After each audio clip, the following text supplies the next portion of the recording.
loud and full of flair. Eric's got the banter on the midnight air. Grouch is crackling codes without a care. Rob's antenna reaching everywhere. Hamtubers on air once a month, you know. Yeah, live streaming those adventures, it's a show. Izzo throwing signals high and low. Marvin's got that frequency glow.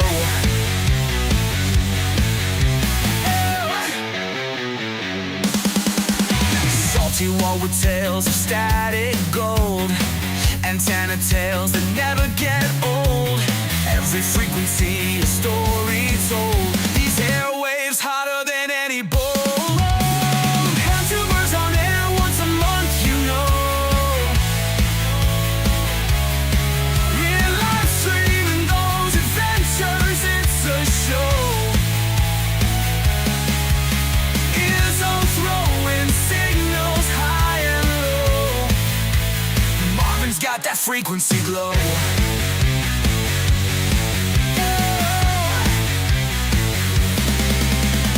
Waves crashing, stories passion, airways full of passion. Dial in for the action, every month it's satisfaction. Hamtubers on air once a month, you know. You know. Yeah, live streaming those adventures, it's a show. It's a show. Izzo throwing signals high and low. Marvin's got that frequency glow.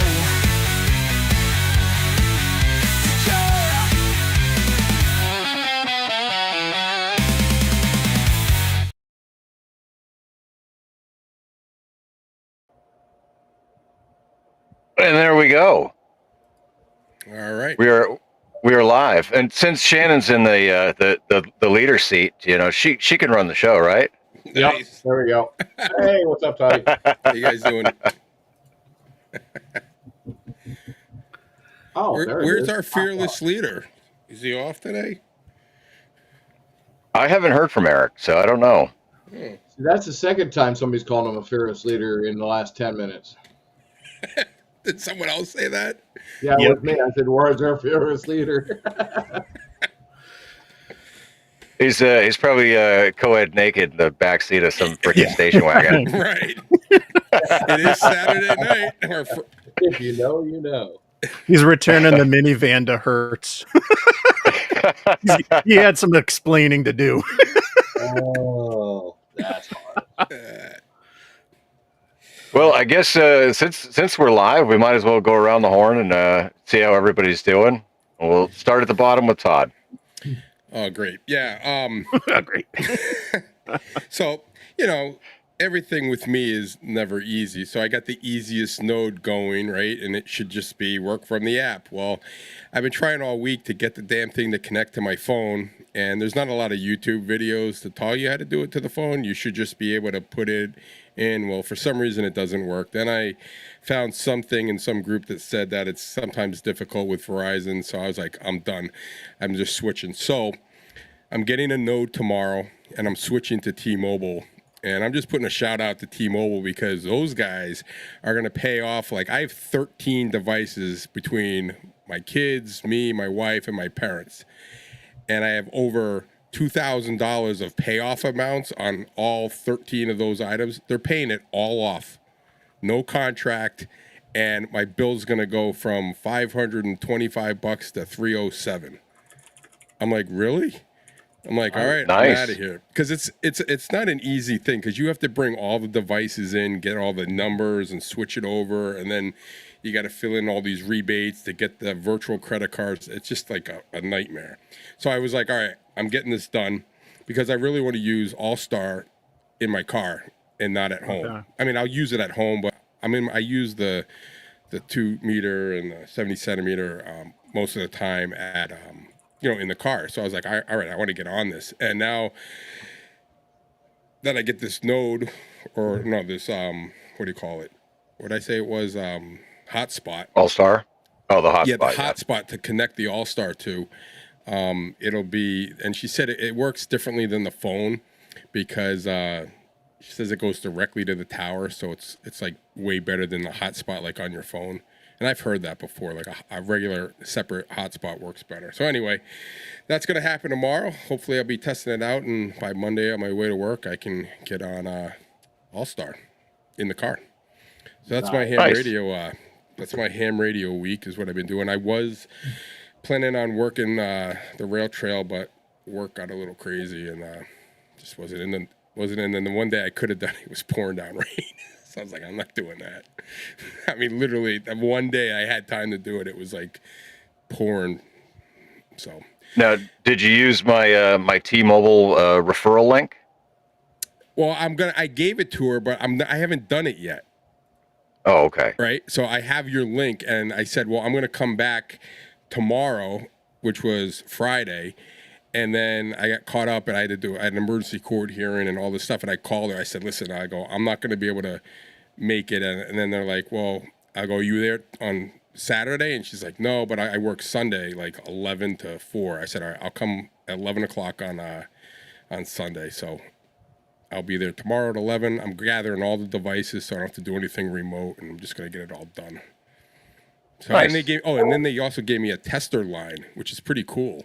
So you can put like 2 lines or more. I think you can put unlimited lines on your phone. So I have like my primary Verizon and then my tester line of T-Mobile, and I can run them both simultaneously. And then when you make a phone call, it says which service do you want to use, or cool. You can just turn off your primary and just use the T-Mobile. So when I'm like driving around or home, I just was been checking like where do I go and do I have service, and it works at my house, which Verizon doesn't, because I live in a town that Verizon sucks. It works. Hey, Grouch, it works a lot. I haven't been by your house, but it works a lot in Merrimack, because I drive through Merrimack. And they had said that they had bought, and I didn't realize this, but T-Mobile bought U.S. Cellular and Sprint like years ago, and they actually have more rural towers than Verizon does. So if you live outside the cities and you're in the rural areas, you might have better service. So yeah, I was really surprised. Like, I mean, I went from literally having zero service anywhere I went to now I've got 4G, 5G everywhere. Oh, did you switch to? Oh yeah, you switched, right? Because I'm using your referral. Yeah, that's the other thing. Everything is 5G. Which in Verizon, like I haven't had, and then I asked her, I said, why is your, like, I'm on 101A, like those, if you know Nashua, some of you might, if you're listening, if you don't, it's like the main strip of stores, right? Like it's like strip mall after strip mall, Lowe's, everything, restaurants. I'm sitting in the store and I'm on SOS mode, and I'm literally like maybe a quarter of a mile from the Verizon store, and I'm at SOS, no signal. And I'm like, look, I go, do you guys have Wi-Fi here? Because I can't even open anything.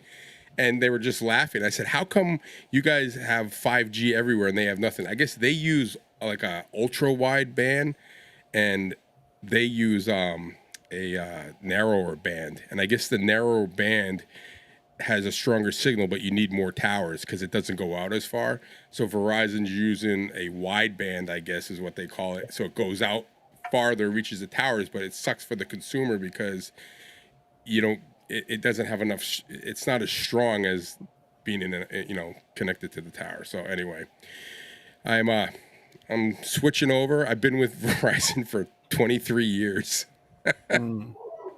So what's going to happen as soon as I switch. I'm going to be like, oh, please come back. You've been a loyal customer. We could give you your service for $100 a month.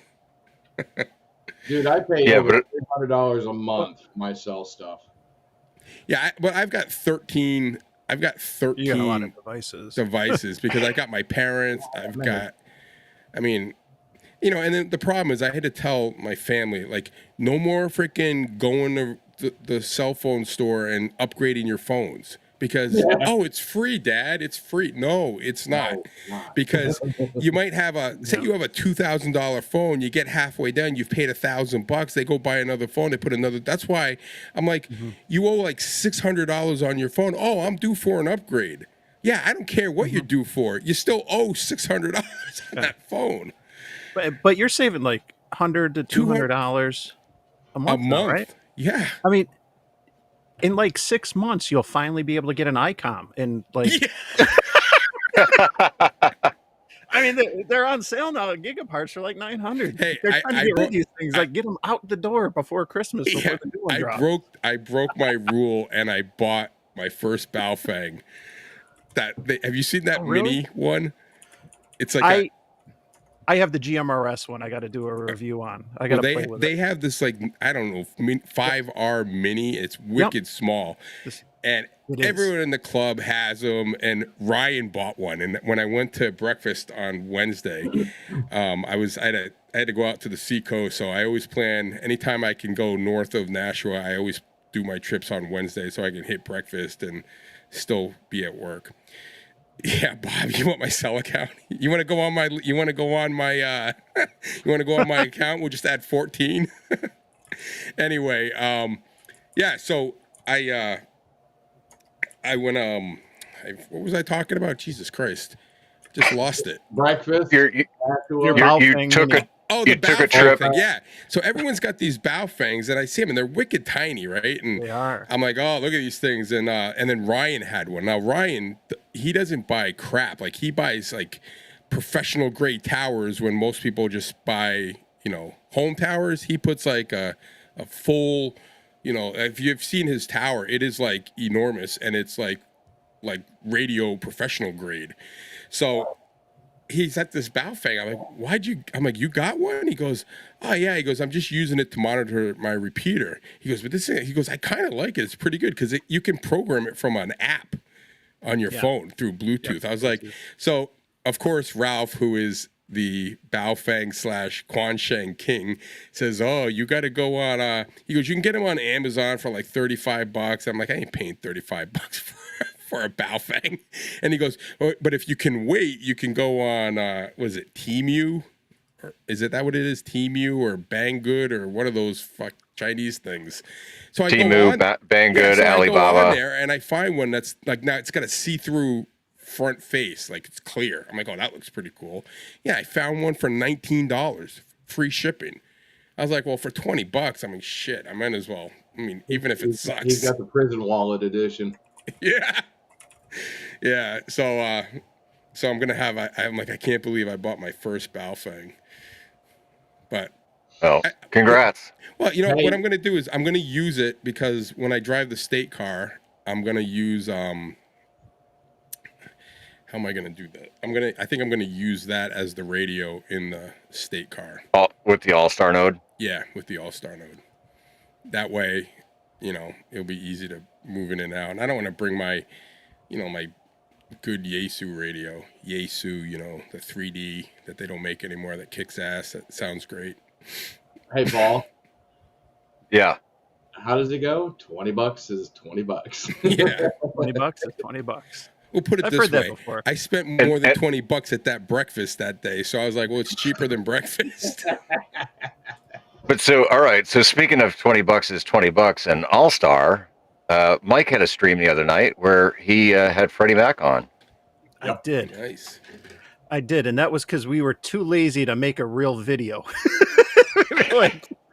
Freddie, and I told the story the other night. So if everyone's heard it, I apologize. But yeah, so, we didn't have anything for Thursday night, and I know we've been doing Thursday night ham radio for over a year, and we've been doing Tuesday night for over 2, and it just I hate having I'm one for streaks. I like streaks, right? That momentum, you want to keep going, and so when I was watching Clubhouse Tuesday and Freddie hopped on, I got the idea, and I had been drinking, but I was like, if we don't have a video,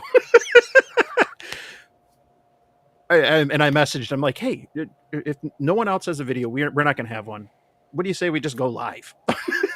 Let's just go live at 7:30 and let's just fill the gap. We'll have something out there. We'll talk All-Star. I got a ton of beginner noob questions that actually might be a benefit to, people and stuff. And I got, a comment or two already and stuff. And it was helpful for me. So we had fun. It was good, and kept the streak alive. Have you used that Parrot channel where it tells you your I'm signal still report? waiting for my number.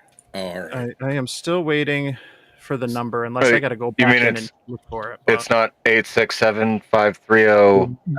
you like that? Freddie was dying after. I was like, I got the idea like in the beginning of the stream. I'm like, this is how I'm going to end it. And stuff. So yeah, I figured it was fun. So but, the parrot, have you used the parrot node, Paul? Yeah, 55553. Yeah, so it tells you, you know, it'll repeat what you just broadcasted in. It's always telling me, it's like your mic is way too loud. Your mic. So I turn everything down to like low, and it still says it's loud. And I'm holding the mic like and I hear it back. I'm like, it sounds fine. So You have a very nice resonant voice, Todd. That's why. that's why it doesn't like me. Saying it Exactly. sucks, but I hear It's it back. I'm like, perfect. oh, it That's why sounds good. It wants to drive you crazy, dude. Yeah. So yeah, I'm pretty excited about it. I mean, it's gonna be fun, and but it's been a nightmare. I mean, I have tried. I went to the breakfast. One of our members is like, oh well, let's just put in your what, you know, do it manually. So I did it manually, and one of the problems is I don't have cell service here, so I take it off when I try to do it manually. I can't test it, and you have to be on connected to the node to be able to switch to get it to connect for the first time, and I can't do it when I don't have service.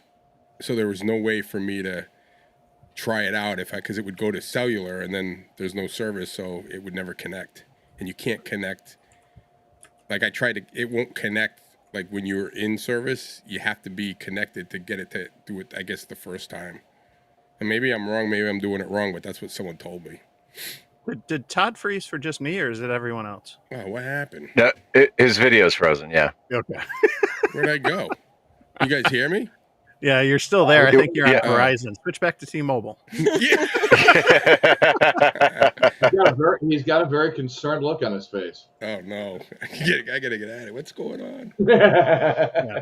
All right. Well, he's sorting it out. All right, yeah, I'll come back. All right. So we got Shannon, who's never been on the Northeast Hams before. Have I? Welcome, not? Shannon. Oh no. Oh, were you on last month? Maybe I just forgot. That was the Live Free and Ham. That was your Yeah. Yeah. So Oh, yeah, The- that was, yeah, the- that was the- the POTA the- wrap up. That's right. but yeah. Yeah. I can't. So welcome to Northeast Ham. Yeah. Thank you. I'm you wanna- glad to be here. We're glad Tell to people have about yourself and your channel. How's your week been? Well, my name is Shannon. My call signs are KC1OHT here in the United States, or 2 Echo 0 Oscar Hotel Tango in the United Kingdom. And I've been a ham since 2020. I have a 7-year-old son named Miles who keeps me busy most of the time. But while he's in school, I like to go out and activate POTA parks. Nice. So I went out on a POTA on Tuesday. I went to Halibut Point State Park in Rockport, Massachusetts. I had to slum it and use my Zygu G90 at 20 watts because I had loaned out my FT710. But I managed to make 48 contacts between 1434 and 1700 UTC. Between the bands of 10 meters, 12 meters, 15 meters, and 17 meters. Nice. I think as far west as Washington State and as far east as like Germany, Austria. That's Nice. awesome.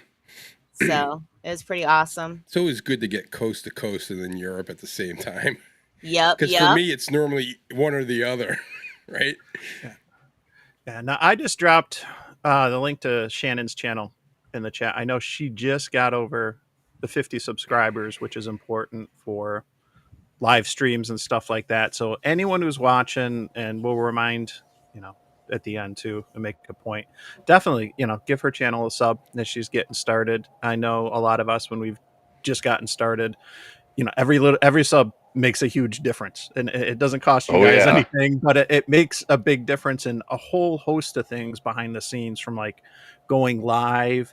I know Paul's familiar with this, like doing redirects like from one video to another video, like all kinds of things are built in. And I'm not even getting to the monetization stuff yet. Just like some of the behind the scenes stuff that you might want to do, it's important to get those subscribers. So definitely give her channel a sub. So Thank you, Yep. everyone who subscribes. I greatly appreciate it. I cannot guarantee that I'm going to have, the most polished, planned out videos. Mostly, I just like to film, little clips of POTA activation so I can show friends and family members, because Discord doesn't really let you upload large videos. But, who knows what the future may bring. Well, I saw you work the radio at the 24-hour POTA, and I was very impressed. She's a machine. She got on that, and we had shitty conditions, and she was going to town. I'm like, look at her go. Well, wait till you see the video of Paul and I doing a POTA activation on Thursday, where I may or may not have been bossing him around a little bit. Tell this person to stand by. Call this person next. Nice. That's awesome. Yeah, it's all good. That's that's the POTA teamwork, right?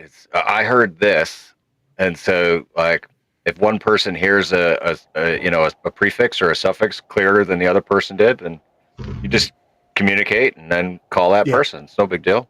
Yeah, no, right? honestly, that is what it's all about. It's all about teamwork and helping the other person, making sure both people heard the right call sign and getting them in the log and getting those contacts made. So, that's just personally how I like to run my POTA activations. And I really like, to POTA with other people. I think it's just way more fun to POTA with a friend. So I'm always open to, having another person come to POTA and, fully experience the joy of making contacts in nature, even when nature is pissing down rain on top of you.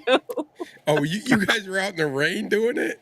Well, we were sitting in Paul's truck. Oh, all right. Well, see, I wasn't as brave. I was like, I could hear it coming down on my work building, like on the roof, like when it pours, and it sounds like thunder. And I look outside and I can't even see where I parked. I'm like, nope, not happening.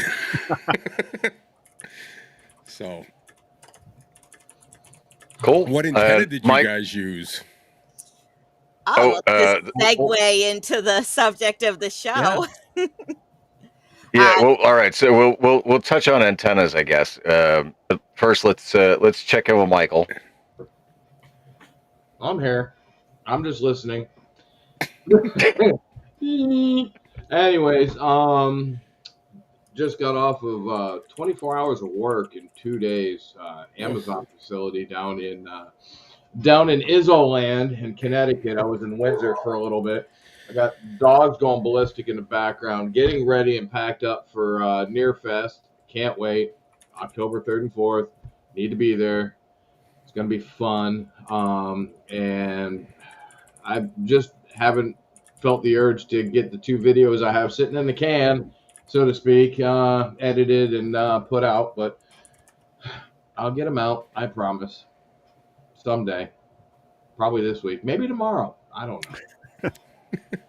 I feel like a little slump. I don't know. Mike, how you doing? Todd, how you doing? Shannon, how you doing? And as always, Paul, how are you doing? Yeah, how's your ham radio week been, Paul? Like Shannon said, we got to activate on Thursday, so that was good. Otherwise, I've been primarily just kind of focusing on getting some videos done that were way overdue, and now getting ready for Nearfest. So I've got some issues with the RV that have come up. My primary fan, exhaust fan, died, so I got to replace that with a better one. The steps on the RV absolutely drive me nuts. So I got an email the other day, and it was like, oh, you can get the really nice Lippert fold down steps, the ones that fold up into the doorway, and they're normally like $380, but they had them on sale for I think $280, and I had a $125 gift card plus I had another $25 in rewards points. So it ended up costing like $170. So Oh, I'm nice. I'm excited to get the new stairs put in. It'd be a little easier getting in and out of here. But yeah, getting prepped for Nearfest, man. That's Are you going Thursday or Friday? yeah, I'll be there Thursday. Thursday. Yep, I got my camping ticket, my entry ticket, and I already stuck it in the visor of the truck so that I wouldn't fucking lose it this year. Because last year last year I threw it in the drawer in the RV, and it just kind of got lost in all the paperwork that's in the drawer. And so then I'm heading to Nearfest, and I pulled over on the side of 13 because I was a couple hours early. I think you can't check in till 3. And yeah, dude, I was pulling the RV apart on the side of the road trying to find those damn tickets. Yeah, I'm paying at the door because I was too stupid enough to for one time. Yeah, I'm gonna be paying at the door. I'm gonna say, hey, give me my stuff. Here's the cash. Let's go. Yeah, how much is it at the door?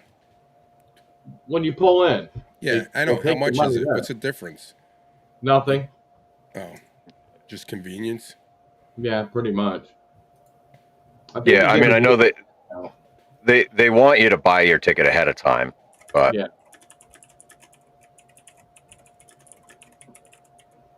I can hear Shannon uh, Steven. is Izzo coming up for Nearfest? Ooh. Yeah, it looks like he is. I think he said he was trying to eke out of us on the Discord whether he should come up on Thursday and stay over or come up on Friday and stay over. So Oh, definitely better to come up Friday and stay over for sure. Yeah, Friday's better. if Friday's the main event. So yeah, he should definitely bring a tent and a cot. Oh, yep, yes, I am. He says. yeah, A little outstanding. It's going to be a little chilly in the evening. Looks like 42 degrees for a low. Oh, that's nothing. Yeah, I know We that's had a couple 2 years ago. It was 28 degrees, dude. It was slightly chilly that night or that morning. it's going to be 84 up here tomorrow. Listen, yeah, I would rather be on the chilly side than Yeah. sweating Yeah. to death. So No, I got 2 heaters. I'm good to go. We'll be nice and warm. Yeah, that actually reminds me. I got to fill my propane tanks before. Let me know. I'll strap an extra one to the camper if you need it. Well, I got 2 spare 20s, but I got 40s on the front. So yeah, I just got to fill those. Yeah, 40s won't fit on the front of mine because of the flip over, the fold over. Yeah, that'd be cool. All right, Mike, I put you up in the hot seat because you're the star of the antenna battle. Yes. And so I'm going to get it started. We did this with one of the last ones, and I thought it was fun. So I saved a few of the AI generated drafts for the thumbnail, and so I'm going to show some of these because we try to come up with a topic to give us a little bit of direction, but it's hard to give too much direction to this group and the happy hour, but I'm gonna go through and just kind of show some of these and stuff. I get it, and Paul and I were joking before, like when I get an idea, I just like run with it, and I just whether it's for a video or a stupid thumbnail or whatever, like I go all in. And some of the little Easter eggs and stuff, like the signs in the crowd, that I think it's like hilarious. At that, it's AI, and the only thing I use AI is for this stuff, for doing the happy hour thumbnails. That's about it. So let me pull up I just got 3 of them. So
Oh, okay. It's probably not picking up our audio. So Oh, now no. that should be better. And Okay. but now So- are we all stacked up on top of each other? Yeah, pretty much. Yeah, Our Yep. seat is It's- all messed up. What a bunch of amateurs. yeah. Yeah. All right. So Um, go ahead, Mike. Now finish explaining because we've been talking to ourselves apparently. Yeah. Well, all right. Let's go. Let's go back to the main scene. So, okay. So all the nuggets of joy I just dropped, I'll just sum up real quick. Those were a couple of the thumbnails that didn't quite make the cut. Some of the signs are hilarious, and and you saw like the DX Commander rocks, put a wire in a tree, just put up a dipole, all these funny things. All the stuff that you hear are Elmer's or other hams say, and so I had fun with this, and I think we're gonna have a really fun stream tonight talking about horizontal versus vertical when it comes to antennas. And the thing that I googled shortly after when I posted the idea, because in Discord, Izzo and a few others were like, "Oh, sloper, inverted V. What about these?" And so, if we had to really categorize things as the vertical and the horizontal, I did a search and I got like it depends kind of thing from AI. What do you guys think? Like as far AI as is now giving ham answers. yeah, well, at the top of the Google, it's like the AI thing, and so and what was it like the inverted V? It said something like, "Well, it's a vertical antenna, but it's horizontally polarized," and this and that, and so you know, What? let's just say, what are your thoughts like when we talk about the slopers and the inverted V's? Do you consider those like horizontal or vertical? Do you use that option often or not? What do you think, Michael? You're right next to me. Yeah, I know. And I got my drink right in front of me here.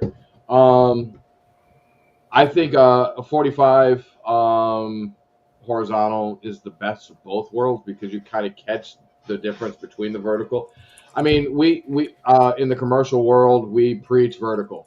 Everything's vertical, and it's even when I tell them to hold a handheld, I'm like, dude, you need to hold it vertically. Whether the antenna's upside down or straight up, it's vertical, and they don't get that. But anyways, but I mean, when you're at a 45, you kind of catch both the vertical and the horizontal antennas. And by the time the wave gets to you, it doesn't matter anyways, whether it was vertical or horizontal. Mm-hmm. So that's my thought process. I like I like horizontal. It's easier to throw up. You don't have to worry about trees and stuff above you and falling over into a power line, et cetera, et cetera. Gotcha. What about you, Shannon? I know you got some opinions on this. Well, I mean, like I just said in chat, I mean, for HF, it seems like the polarization per se doesn't really matter, right? Because the signal is going to hit the ionosphere, it's going to start rotating. I personally mostly end up using vertical antennas when I'm on POTA because I use, Wolf River coil or just the whip on top of my car. But at home, I use a long wire antenna that's in a sloper configuration. So I guess that would be like the sign on the failed thumbnail said horizontal, right? Yeah, horizontal. I like that. No, you make a good point when you talk about POTA, and some of it might depend. It's that answer, and I know that Tim made a comment about it kind of depends what bands, what times of day, and there's we always go back to it depends.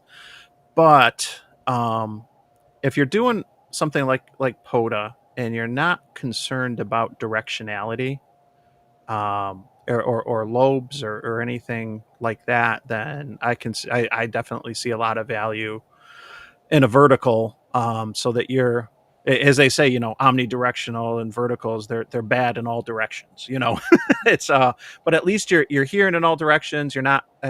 When I do the VHF stuff, polarization really matters for line of sight, and you're usually using directional antennas to try to get gain, and that really matters. But then you got to pay attention to where you're pointing, where you're aiming, how you're polarized, and everything. But for POTA, I definitely think it's great for verticals. That said, you know, depending on bands, if you're doing things like 40 meters, which is a great band in the Northeast because of the ham density up here, um, then I think anything horizontal, unless you can get that thing up, over 30 feet, it's still going to have invis properties and whatnot. So that's why I think like the verticals are definitely for a lot of the portable ops are nice in the smaller footprint. But if you're trying to do invis and I do WinLink Wednesday and some of those things regularly, and you're just looking to warm up the clouds, then that low end fed horizontal that I do it right off my deck to the fence post, like it's 4 feet up.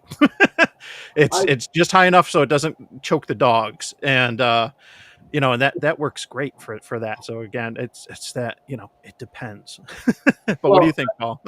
Oh, sorry, Mike, you're jumping oh in. well, no, I was just gonna say, I noticed, I have a lot of I have an end-fed half wave. I have a myantennas.com up on the up on my mast that runs out to a sailboat mast, believe it or not. So it's kind of almost flat.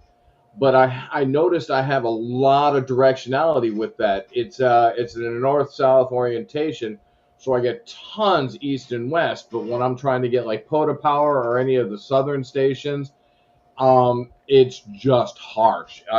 Low signal. I know end-fed half waves are very very directional. So I'm going to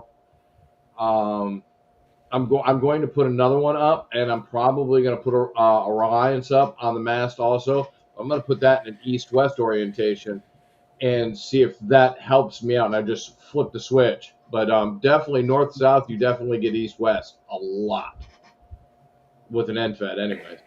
Go ahead, Paul. Sorry. No, it's all good. So it's interesting, like because we're talking, kind of a little bit of a mix between home and portable. Um, so at home, right, my antenna was 65 feet up in the air. Just a horizontal dipole. But I'm the type of person now where I carry a compass in my POTA bag because the orientation 100% matters.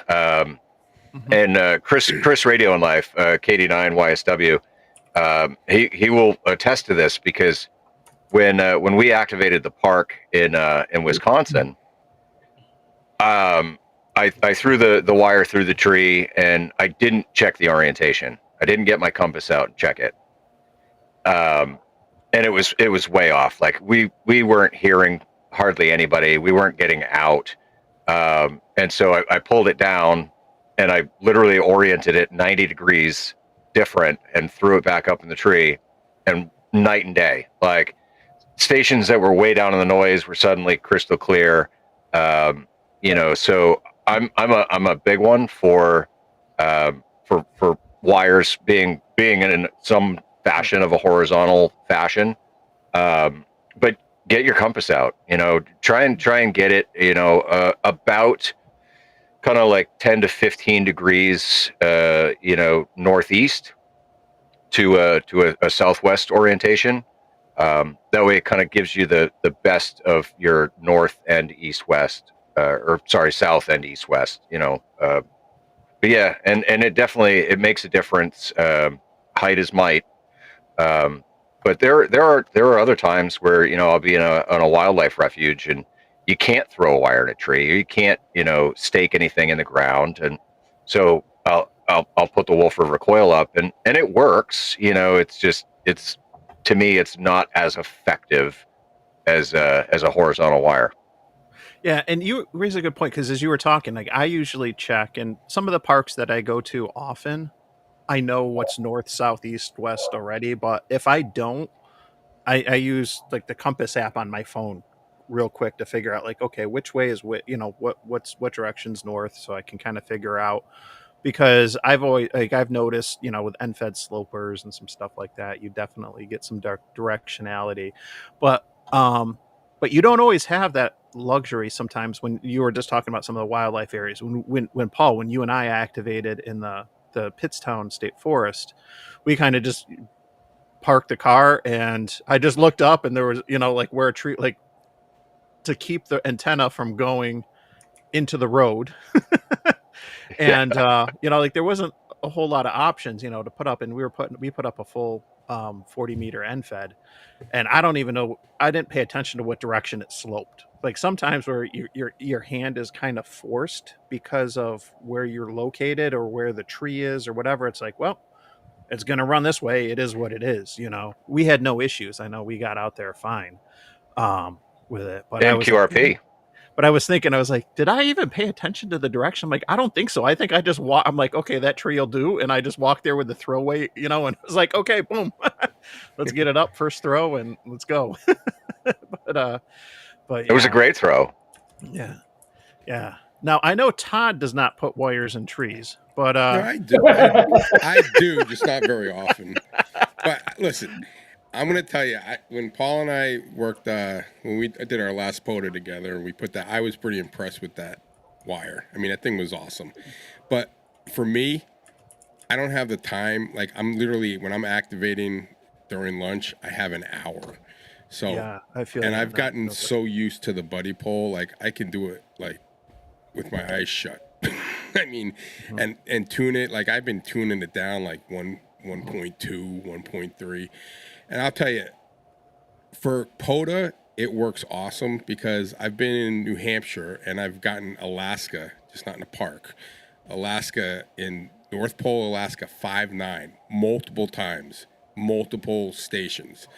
I've gotten Europe a ton of times. I've gotten South America, and I've gotten coast to coast. So the vertical that I've seen with POTA is it kind of works everywhere.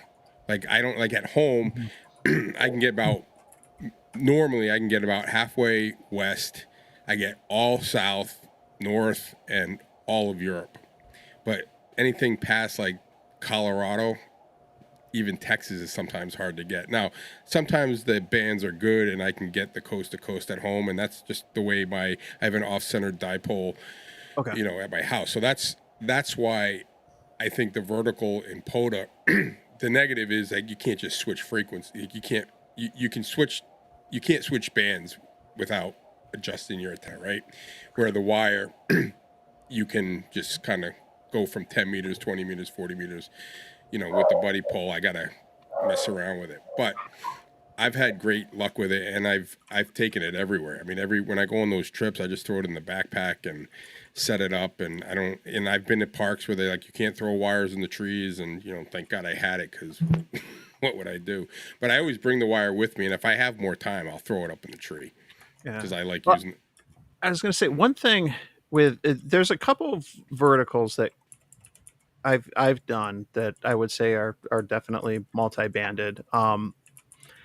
I know typical masts, and just using normal thing, you usually see like 10-meter masts, 33 feet. I have an MFJ one that's I think 33 feet. There's like the POTA 20, but then there's the newer POTA that's 30 or 33 feet.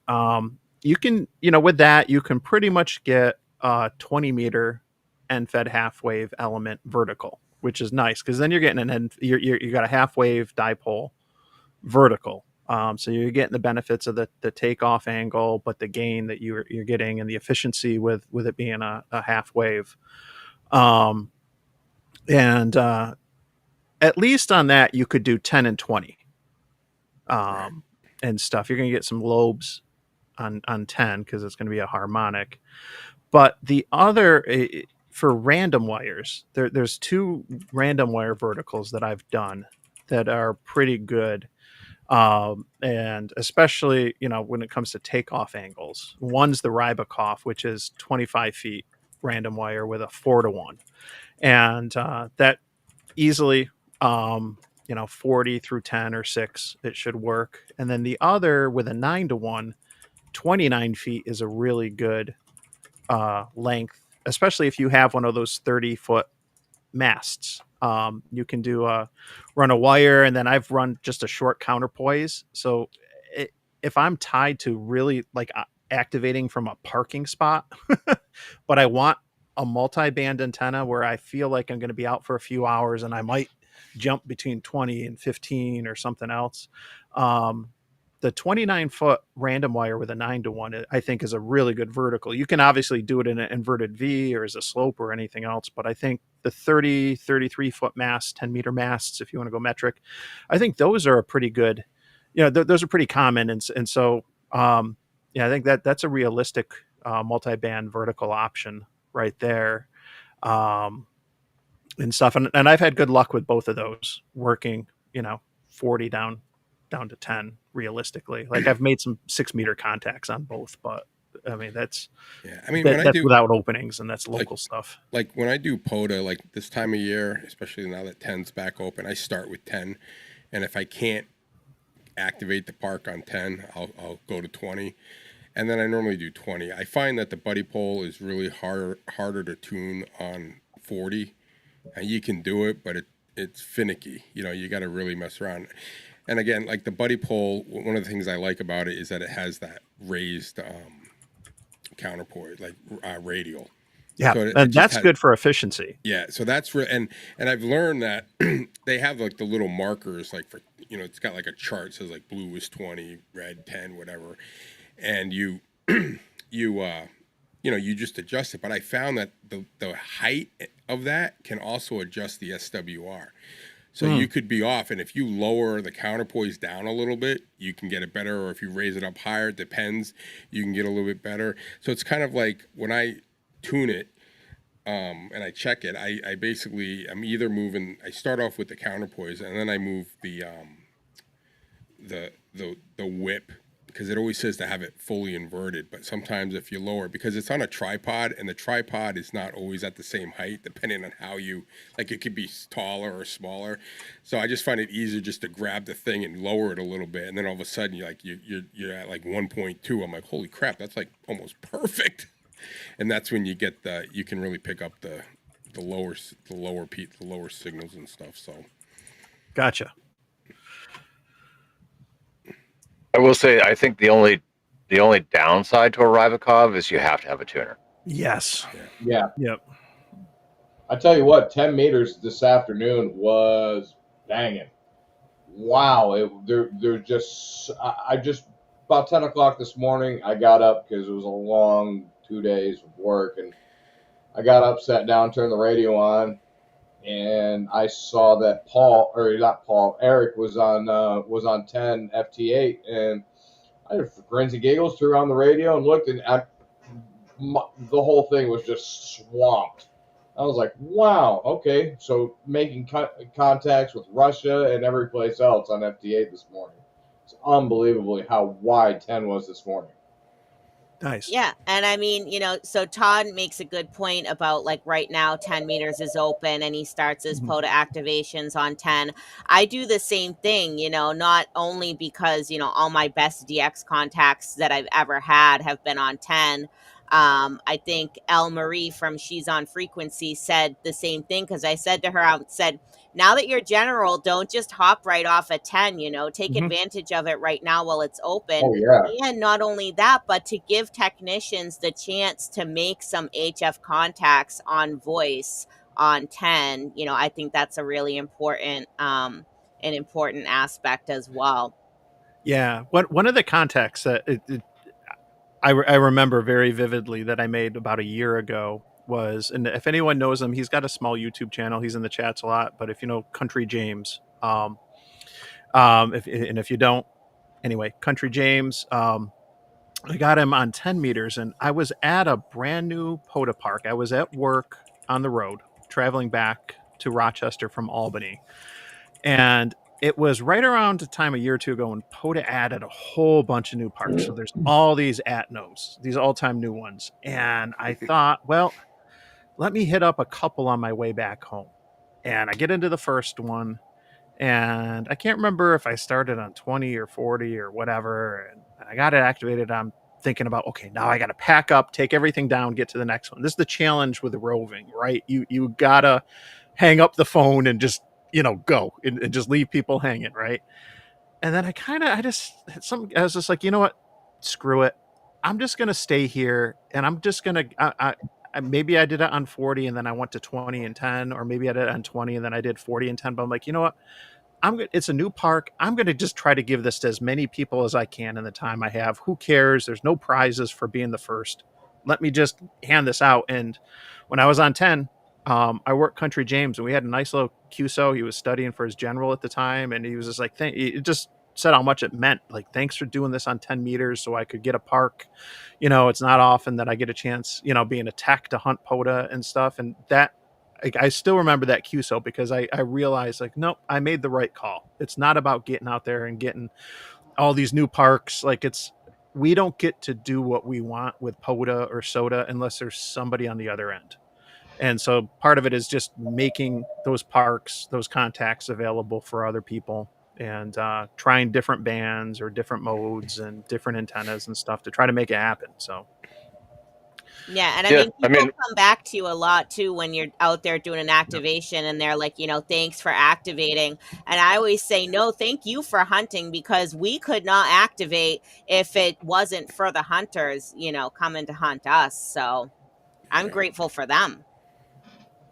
Yeah, there are yeah, a lot of hunters out there that I think that's all they do. Like, they are, because especially when I'm out traveling and I'm doing a lot of them, I get like the same people. Like, you start recognizing the call signs and stuff. Like, they're always out there. Like, they're almost like a guarantee, and it's kind of sweet because it's like, if you come like, he's out there, come on, let's go, and then you get them. So yeah, hunters are great, and they're as happy to work us as I think we are to get them. So Most it's good. definitely. But I had so much I find fun. that too on 10 meters when I do POTA on 10 meters. That's where I get a lot of I get a lot of Europe, and not even POTA hunters, just like guys that are out there looking for contacts or whatever, you know. So I think that's one of the reasons I like 10 meters, because when it's open, you get everything. No. You're getting local, you're getting DX, and you never know. It could be one contact could be DX, the next one could be, when I say local, like in the States, and you could pop down Chile. I always get Chile and Brazil. There must be 1,000 million hams down there, because I probably have Brazil like more than I have like any other country besides the United States, because I always get Brazil. I mean, do you guys have the same? Do you have the same thing, or? On 10 meters? Yeah. Yeah, on 10 meters, I definitely get a lot down in South America. I get a lot of contacts like that side of the equator. I used to always think, like, it seems like it's always open down there. It seems like 10 meters always open, like, Yeah. around. And there's probably is something that has to do with proximity to the equator or this or that for different band conditions or whatever. But like, anytime I look at like the muff maps, it's like, it's banging down there, man. Why is it bad up here? It's that tropical jungle, man. Yeah. Well, Well, Navigation.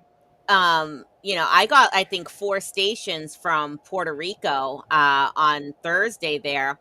And Todd, actually, you mentioned getting local stations. You want to talk about local? I think we got 4 people from inside New Hampshire from, Robert Frost Farm on 10 meters. right. Which was funny, so we're getting inside New Hampshire on 10 meters, as well Right. as we're getting, Finland on 10 meters. It was Like your next crazy. contact, you're talking local. Like, you could be on you could probably even be on like on a repeater, versus now you're like all the way over, like you said, Finland. But yeah, it's pretty cool. I mean, I've also done 10 meters, when I'm home and I'm messing around, and I'll turn on the radio and I'll look at the waterfall, and there'll be like nothing, right? It's just like flat. And I'll just start calling out. You'd be surprised. Like, there's people out there that are just waiting for that 10 meter, someone to be on it. And I've actually like been like gotten into like a not like a real pile, but like a constant flow when no one's on the band, except it looks like just me, and people are listening and trying. I don't know if they've got like radios that they just hang on 10 meters, but even though it says sometimes it's not open, you can get some, but it's more sporadic. So I think when we say the band's open, like, it means everyone is. You're communicating with everyone. I think when it's like dead, there's still people out there, and you might be able to reach them, but it's not going to be as like you said, local, far away, north, south, east, west. I think the farthest I've gotten is like eastern, or is it, yeah, eastern Russia, like the Okay. Asia part of Russia. That was the farthest I've gotten on 10 meters during POTA. Since we're talking about 10 meters, this is a question for the group. Anyone do a lot on 12 meters or not? Just because I imagine that they're going to be similar propagation characteristics when it comes to the openings or not between 10 and 12. I know it's a work band. There's not a lot of band space, and it's not a harmonic that you get naturally like you do with 10, 15, 20, 40 and stuff. So just curious. Oh, my mic. Just curious what everyone. Shaq's falling apart. Yeah. The live stream. All right, talk amongst yourselves. 12 meters, go. I switched from 10 to 12 just for grins and giggles. When 10 meters started dying out, when I milked it enough with FT8, I switched over to 12, and literally there was activity, but it wasn't high. I don't know why people avoid 12. I mean, it's not very far from 10 propagation wise, but really, I mean, there should definitely be more people on 12, definitely. Yeah, when I was in California, I think it was in March, and Eric got like 100 contacts at the rail trail, and I sat at a freaking beach for like almost 3 hours and got like 12 contacts. But I worked one guy, and I think what the hell was he in? Like, I think he was in Oregon or something. For some reason, we were just connected. Like, it was like he was the only guy I could get 5'9", and I said, hey, you want to just go through the you want to just go through all the bands and see how many we can get? And we got like 10, 12, 15, 20, and the only one I can't do 80, and I didn't get him on 40, but 20 down. I mean, I was like, wow, that's pretty awesome. But he was like literally the only guy that I could reach, and here I am on the beach, and I text Eric because I see he comes up on the thing, and he's working the rail trail, and he's like, dude, he goes, the bands are awesome. I got like over 100. I'm like, shit. I'm like, what is there? Like the solar for just like nailed the West Coast because there's it's just noise and none of the bands worked. But like I said, when I do POTA, sometimes like if I get like a guy like that who is just good and he's just looking to make contacts, I'm like, all right, let's screw around and work each band and see how many we can get. Exactly. Just bounce around. I like so usually if tens open, then you know that 12, 15, and 17 are usually going to be fairly good too. And so I like to just progress through them. So I'll start on 10, then I'll go to 12. If I don't get a lot or I get all that I can get, then move to 15. I feel like I think especially 12 and 15 are really popular in at least Western Europe, and so I get a lot of really great DX on those bands into Western Europe. Question for you, Paul. When you move up and down the bands like that, antenna wise, are you generally using like a 40 meter end fed, and then you're just tuning up on 12 and 17? And not tuning at all. Okay, it's close enough. Yeah. So like, I mean, Thursday when Shannon and I were out, we started on 10. Yeah. Then we went to 12, and now no tuner. It's just direct to the 891. I think the SWR was just under 2-1 on 12. And then when we went to 15, it was just barely over 1.5. So yeah, I mean it just works, and I love that I can change bands and not have to fuss with the antenna.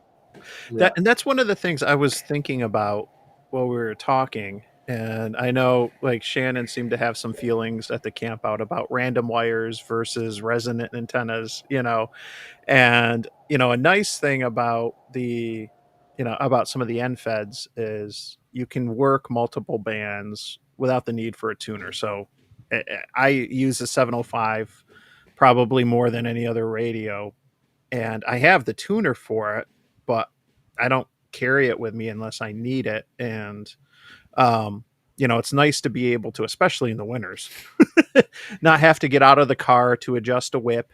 I use a 17-foot whip probably more than any other antenna. And I know how many sections by heart to pull out or to collapse, to jump bands. So it's not that difficult, but it's just, it takes a minute or two and you got to get out of the car. And if it's snowing and it's cold, it's like, or whatever, it's just, you don't want to fuss with it. But to be able to quickly jump on a end fed, and I'd just say that's kind of like one of the pros for the horizontal antennas is with the horizontal antennas, you can easily have a resonant multi-band antenna that you can deploy, whether it's an inverted V, a sloper, flat top, however, and whether you're QRP or not, no tuner required to hop between multiple bands. So that's a nice pro. You don't get that easily from verticals without having to introduce 4-to-1s, 9-to-1s, and a tuner. So I'm going to throw a shout out to Reliance Antennas, who makes some of the best end-fed half-wave antennas out there.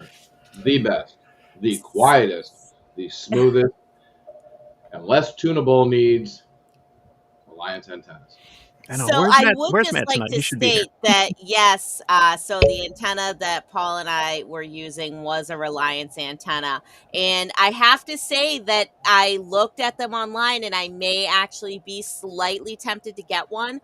But the only bad thing about wire antennas, okay, is that that means now you either need a tree to throw the wire into.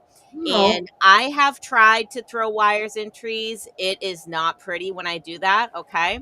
Or you need like a drive over mast holder and you need a mast. You need some way to get that wire up in the air, right? So now you're trying to bungee cords and a figure picnic that out. table. Bungee So cords and a picnic table. yes, I mean that's fine if you are going out and activating like outside your car or if you're somewhere that there is picnic tables, but I mean not every park has that. Or, maybe the weather is bad and you don't want to go sit outside and do that. Um what else was I going to say? So, that's why I do, I use the 17-foot whip on top of my car quite frequently. That was one of my only antennas. But another antenna that I really like to use is these Hustler resonator coils. And I have this like triple mast mount that works with those antennas. It has a 3/8 screw mount, so it screws right into the triple mag mount. And I have literally every coil that Hustler makes. So I have like a 75-meter coil all the way down to, I think, a 6-meter coil. Usually what I do on POTA is I'll put the 10, the 15, and the 20 on the mast. And my G90 would actually tune 12 and 17 in that configuration. Now, people have told me that those antennas are like so inefficient that it's like my 20-watt G90 is probably putting out like 5 watts ERP on those antennas. But hey, I made tons and tons of contacts. I mean, as long as the other person can hear you, it doesn't matter how much power you're putting out. And as long as you can hear that other person, a contact is a contact, right? Yep. Michael, you're not. Yeah, You're not making noise. You're muted or something. You understood that word, though, didn't you? Yeah. So, Shannon, in the comments, somebody said, or who was it? God, I just lost it. Activators run the wire 3 feet off the ground. If you have a tripod and you have a picnic table, you have a chair with you. You have a simple tripod. You can run that wire to the tripod. It doesn't. Granted, it doesn't have to be in a tree, but if you tie it off with a little length of some paracord to a tripod, make it tight. Sit down in your chair. Tie the fed end to your chair and rock. You don't need a tree. I think it depends too on the bands. I've done I have my quick and dirty setups in the backyard from the deck to the fence, the 4 feet high and rising. I've done it with 30, 40, and 60 meters. And it works great, but that's that's invis. It's I'm just trying to make regional contacts and stuff. But yeah, like I've done that so many times with the Reliance, 30, 40, and 60 meters, just 4 feet or so off the ground, and it works fine. For those, I've made contacts on 20 that way, but I got a feeling that, you know, like the takeoff angles and the loss with it being that low to the ground isn't ideal. But I've still made it work for 20 that way. Yeah, no, I mean, I've definitely I've run into situations where I didn't have a place to put a wire, but I got the POTA 20 mast, and so I'll gear tie that to my truck or to wherever I can gear tie it, and just run the wire up that way in an inverted V or a sloper, and it works. You know, I mean, it's always going to be some type of compromise. So. Compromise with antennas? What are you talking about? I did see Bob wanted to know the difference from being in New Hampshire to being in Illinois. The craziest part of it was I'm so used to getting Europe all the time, right? Being in the middle of the country, that just doesn't happen. Like, we're spoiled. I was like, I don't understand why I can't, you know, hit this German station. Honestly, so, I say that all the time. It's like Europe is hardly DX for us here. Like in the Northeast, it's really like local stations. I know. Yeah. Well, it was like when I was working those overnight shifts, and I was just using my I was hitting Australia on 20 meters, you know, at 2 a.m, like 5'9", 5'8". It was like every night. I was like, oh, freaking Australia again. That's how it was when I lived in Australia Arizona. again. New Zealand again. And it was like, you know, what the, you know, and now, like, I'd die for one of those for now. But yeah, I mean, once you start, I mean, you're right, Shannon. I mean, Europe is like, it's not a big, I mean, the first time I hit Europe, I was like, holy shit, this is awesome. And now it's like, yeah, you know, it's kind of like also like for me, at least at home too, like Brazil and South America. I mean, it's cool to get them, but you can get them all day long. I mean, I'll scan through, you know, the bands and just listen. And those guys down in South America are always on. And I think it's just the way my wires are set up. But I actually get more excited when I get California. Yeah. Versus Europe. And there's a couple hunters and activators in Europe.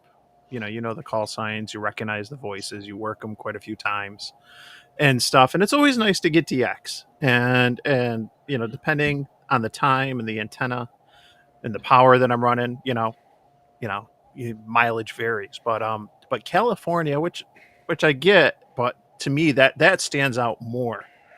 California and obviously Alaska or Hawaii is always going to stand out, but California stands out realistically more than Europe, you know, you than get France or Spain. And when you're doing POTA, you're getting coast to coast. Like, I think that's an awesome contact. You know, East Coast, West Coast, let's go. I don't know the difference in mileage, you know, the distances off the top of my head or anything, but it just personally, like when I get California and I see a 6 call or something like that, I'm like, ooh, this is cool. Now I'll tell you this: if you're down in like Florida, it's easier to get California than it is up here, and I don't know why, but I always get, when I'm down in Florida and I'm always getting California. Like, it's not a big deal. It's harder sometimes to get New Hampshire if the bands are bad. Now I cheat. So like if I like a lot of guys that come, like I'm like, oh, I'm gonna be down in Arkansas. Oh, I need to get Arkansas. I said, well, I'll get on a band that'll work. So I get on like whatever, like say I try 20 meters. I turn on my my home radio. Listen to myself on the phone, CQ, you know, and if I can't hear myself, nope, that band sucks. We'll go to 10. We'll try 12, whatever. Nice. And then I posted. I said, all right, I can hear myself in, you know, I'm down here in Arkansas and I can hear you in New Hampshire. So work me. You know what's interesting is K6EGG Eric.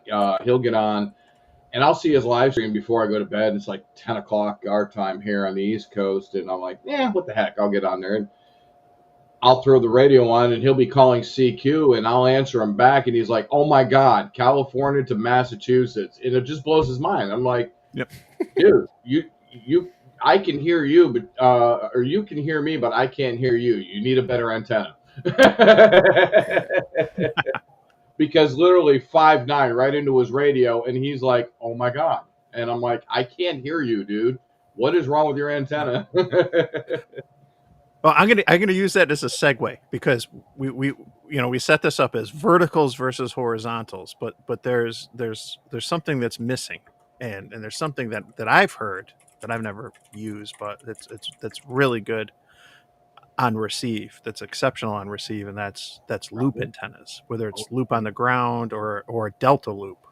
And so I'd like to just kind of throw it out to the group there, like delta loops. We can talk about mag loops next. That's a different, but the delta loops.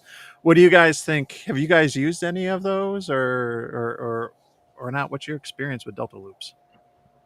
I've got the property. I just never put one up yet. No. Yeah, I've heard the receive is good. I kind of That's what I've heard too. You know, some of the things that I get, like I have trouble. It irritates me. Is like when I can hear a station really well, like 5'9", and then I try to make the contact, and they're literally not hearing me because they're calling, CQ, and there's no one there, but I can hear them, like 5'9", and then there's no one else calling them back, and they're not hearing me at all.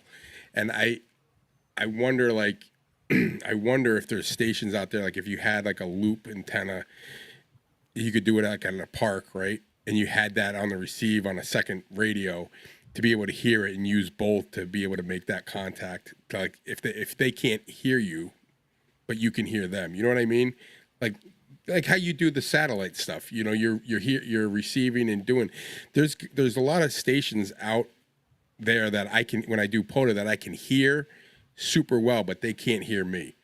So imagine you had that on your radio and you had that a better receive antenna or a radio that was a better receive, especially on POTA, because I'm sure there's people that are calling me that can hear me, but I can't hear them. So, having a better receive, because I don't think the 891 is the best receiving radio. And I don't think for portable operations, when we talk about receive stuff too, just being an ICOM fanboy with the new Mark II coming out, having the receive port, I think that's going to be interesting because you might have, an entry level HF receiver that has that readily available, that receive antenna, and then maybe you have newer hams experimenting with things like the loops on the ground or other things to try to improve receive from home. Obviously, like I'm not going to set up. I have set up multiple antennas for an activation and switch between, but it's usually because of polarization and it's VHF stuff where it makes a huge difference. But well, what if for you did HF, like I think that would be interesting. Yeah, I think that's gonna be interesting what comes with the new Mark II, just because of having that built-in receive port and as well as the regular antenna. Like, I wonder what it'd be like on a field day. Like a lot of people can do field days in big open fields or whatever, and if you set up one of these loop antennas as you receive, it might make a difference. Yeah. Yeah. When I did the 6 meter FM POTA back in May, and we set up we had the 6 meter NFED or the J pole for 6 meters vertical, and then the horizontal 6 meter dipole. So 2 half wave antennas, vertical, horizontal. And we just would, you'd flick the switch and you would see it was like anywhere from like 4 to 6 S units in signal difference, depending on how people were polarized, because it was all local line of sight. We didn't catch an opening when we were out. And it was just like, wow, what a difference this makes, It was crazy to see.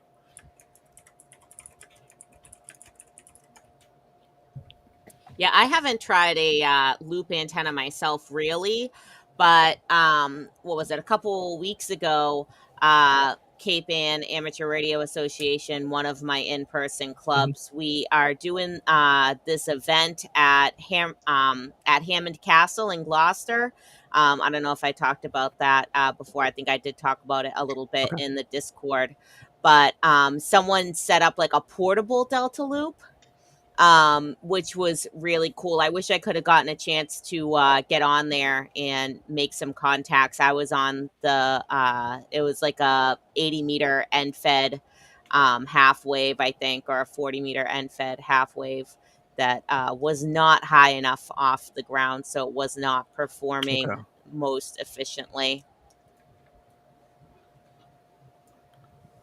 Yeah, I got 4-to-1s, both 4-to-1 Balun and Ununs, the LDG ones, and I think you got to use the Balun, the balanced one for a Delta loop. I got to give it a shot sometime. It's been on the to do list. Rob N1UG, who's been on the happy hour a handful of times, he did a video not too long ago, maybe a couple of them on a 40-meter Delta loop for portable ops. That was pretty good. I can see the challenge in setting something like that up, though. So it's going to have to be a POTA where, or an activation where I'm going to be out for a while. Like, and it's not something. It's like a buddy hex. You're not going to set it up if you're going to play radio for like 60 minutes or less, because you're going to spend more time doing setup and takedown than you're going to do operating. But yeah.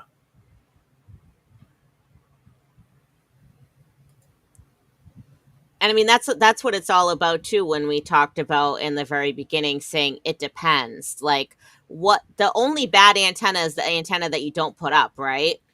So depending on your situation, how much space you have, how much time you have, that's all going to factor into what you use for an antenna. Totally. Yeah, I agree. I mean, I do like my POTAs are, like Paul will go out for hours, right? Like you average, you said like what, 3 to 4 hours? Like I average like maybe 1.5 hours. Like that's my typical POTA time, because normally when I'm doing POTA, I'm in between something. Like one time I was driving, had a meeting up in northern New Hampshire, and then I had a meeting down in western New Hampshire. So I went to Vermont on the long way around, to get a Vermont station or to work out of, activate a park in Vermont.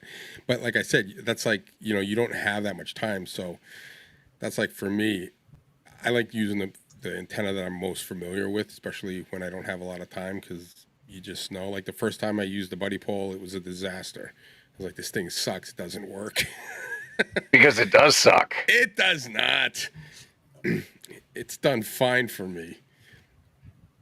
So, Damn it, I did it again. It does suck. That's why I gave mine to Eric. then who'd Eric give it to? He Eric gave his hasn't given away it to too. anybody yet. Am I the only one that likes that antenna? I think so. Yeah. I think Wait, it's in the so- entire nation. Michael, you got rid of yours to Eric? Well, yes. I'll tell you about the plans for it this weekend. But Oh, yeah, you recently Eric has did. it. Because I also got rid of mine to Eric. Okay. You gave it to Eric, or you? I sold it to him. Yeah. Yeah. What he got rid of it though. Yeah. I think he Yeah. gave it to, I think. Who did he give it to? Tim? No, I think he gave it to Parker. Oh, he did. Yeah. Well, we have plans for the one I gave him. I was going to sell it to him for $200, but it is the deluxe, so that's like almost $400. I said, here, $200. And then we were chatting this afternoon, and he brought somebody up, and I said, you know what, that's a really good idea. So what we're going to do is we're going to do something with that this weekend. Cool. Nice. Only if this person passes their license test this weekend. I'm going to put that caveat on it. Did they sign up for the testing session at Nearfest? I think so. Okay. Dude, it was so hard. It was just mind numbing trying to set that stupid thing up. And once I get it set up, it was like, yeah, no, I'm not going to work right. Your SWR sucks. And I just said, you know what, screw it. I packed it back up in the bag, and it's been sitting in my garage ever since. Uh-oh, there's trouble. Well, I'll be. Oh boy. Holy crap. All right. Well, Izzo's getting started. I'll just say, when one of my buddies has the buddy pole, or Buddy Stick Pro. Sorry, the vertical one that Todd has. And that packs up really nice for travel, and that's why he bought it.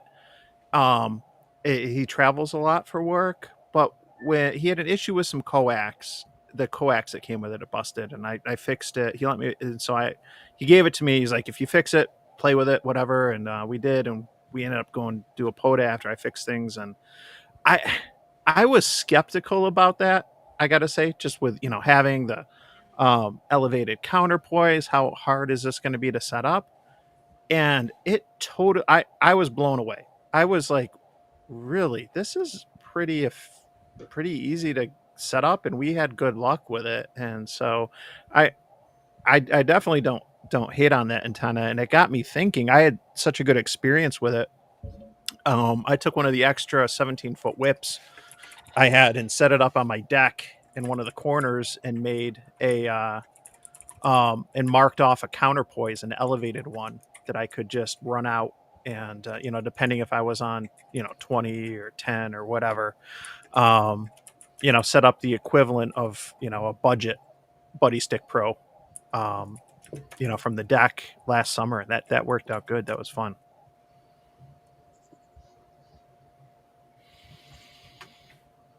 So Izzo, Where'd he go? Can you hear Oh, me? he was there. He we was can there hear twice you. for a We second. can't see you now, but we hear It you. won't let me. Where I'm did you pushing the go? button, and it won't let me turn my Oh camera God!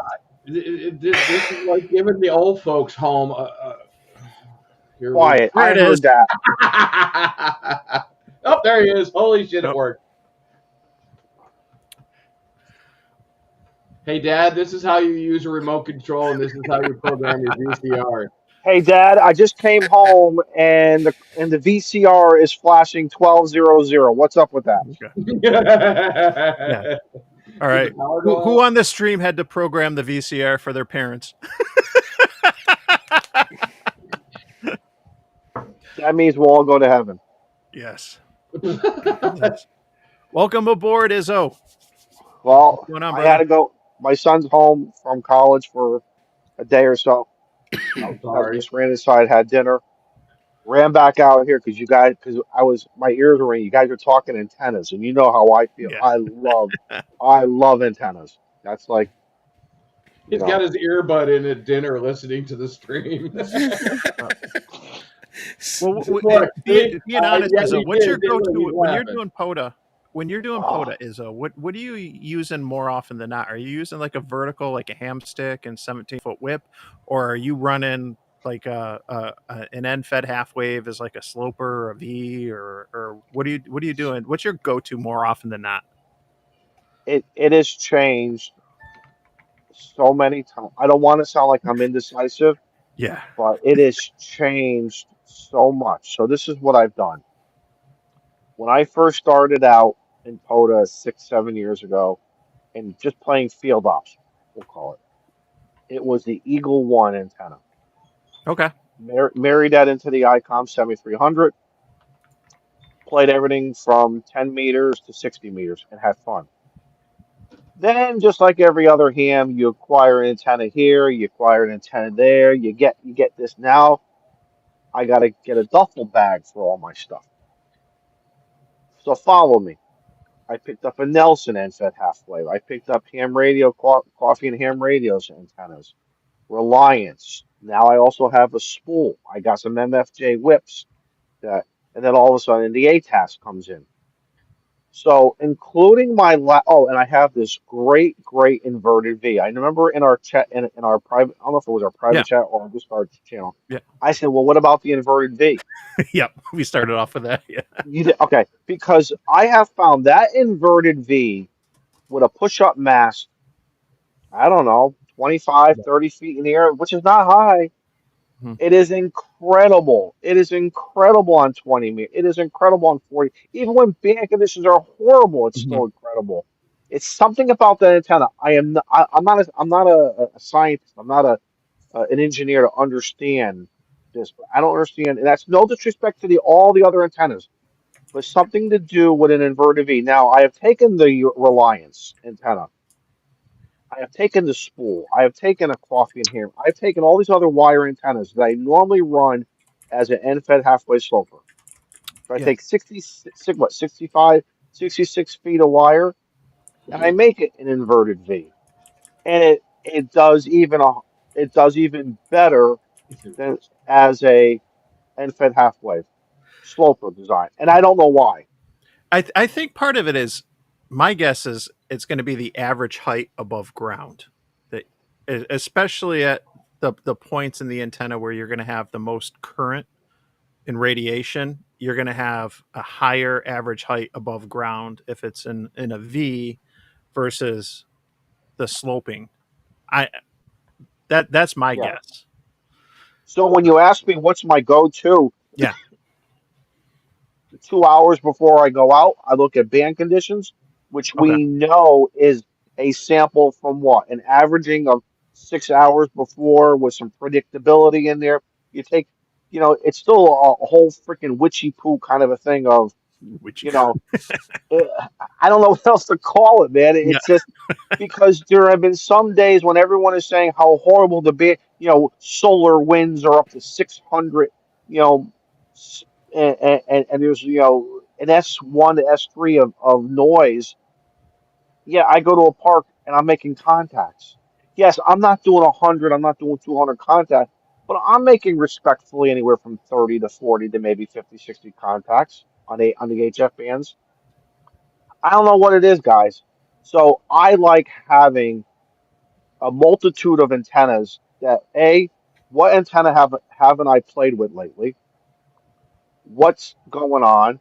Temperature, as you know, up here in the Northeast, like when we start getting into those doldrums of January and February, I'm not sitting on no tailgate. I'll be doing the ATOS. Okay. But we know what's going to happen in about 6 years from now when we go back flat. I'll bet you and that's no disrespect to ATOS and Yaesu. I'll bet you, or any vertical is going to be a tough antenna to operate here in the Northeast. When it's 10 o'clock in the morning, 2 o'clock in the afternoon, yeah, between that 4 hour block, 6 hour block, because it starts getting dark at 5 o'clock, Hmm. and it's 30 degrees.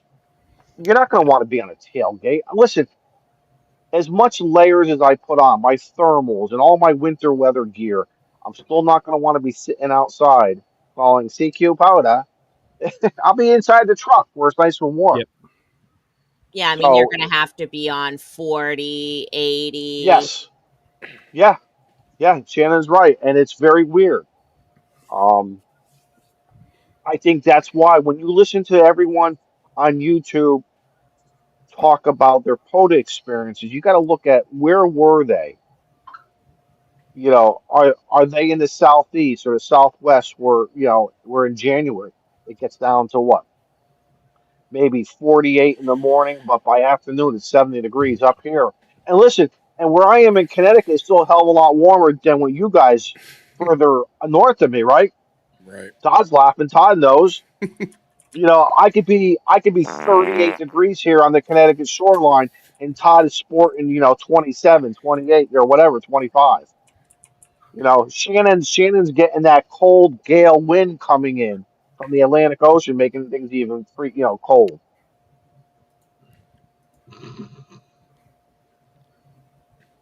What did I say?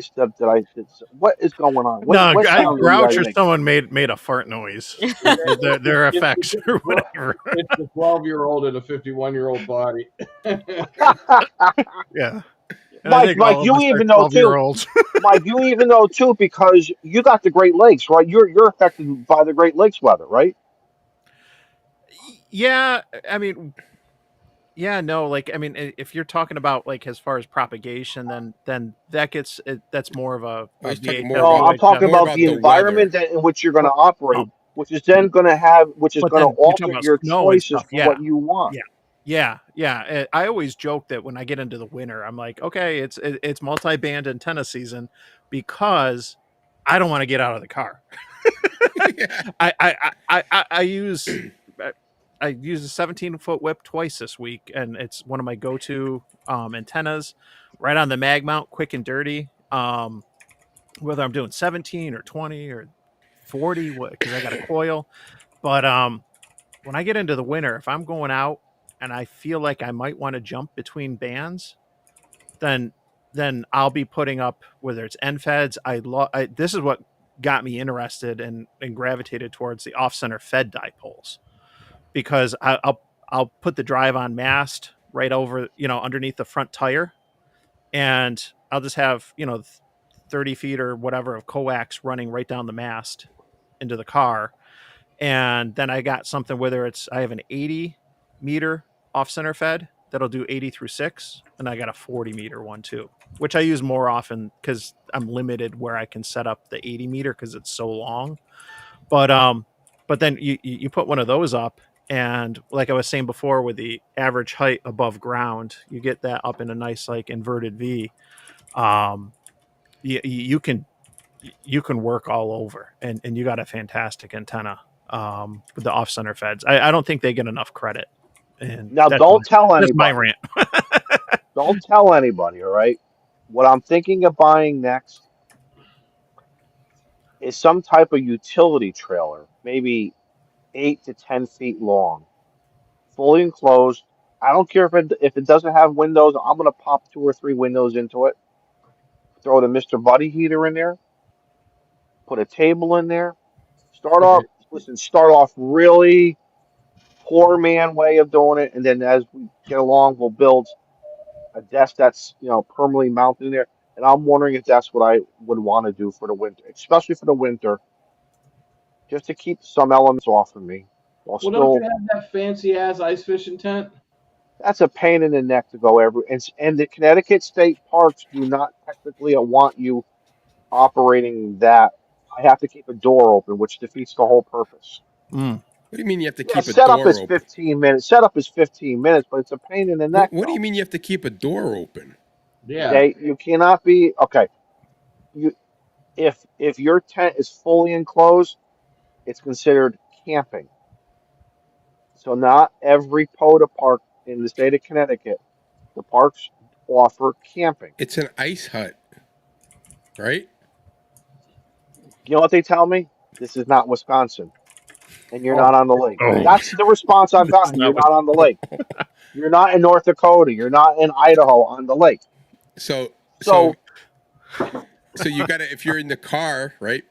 We got a lot of people in New Hampshire that sleep in cars. Does that mean you yeah. gotta leave your door open when you're at the park? No, they can see through the windshield. There's a view. Oh, I got it. And the last thing we want to do is argue with park rangers, right or wrong. I don't want to argue. Yep. That's why some parks I love going to many times, and others it's one and done. One and done. Just let me get my 10, 12, and see you later. Well, when Never say Paul that. does winter field day, you got to show up in like shorts and a t-shirt, and just because it's so freaking hot in there. He's in there. I go in there. It's like, holy crap! It's like a sauna in here. A sweat box, the old Italian, the old Indian sweat box, frankly. That's good for you, man. I like It to be opens your comfortable. pores. Yeah, no, Yeah. it's awesome. But like you come in to check in what he's doing, you're all bundled up because it's like 10 degrees outside. He's in there in like t-shirt, like sweating. In about 3 weeks, where I'm sitting, the ice hut will be permanently mounted. Well, for temporarily / permanently mounted for 5, 6 months. And that's what I do. I run that Mr. Buddy heater at about. Actually, it's not all that gets all. It gets about 65, but it's insulated. And I do something with the flooring. And yeah, I'm sitting in shorts. I get it, Paul. I get it. I like that heat. I like that heat, man. Yeah, I take the gym mat puzzle piece things, and That's I put what I that bought. down on the floor. I bought brand new ones. Yep. Oh yeah, yeah. See that? But if I had that at the 24-hour POTA, I would have had floaties. Now, You admit, Mike, what you have, I like. But I think that's going to be too big because I was looking at all what you guys have.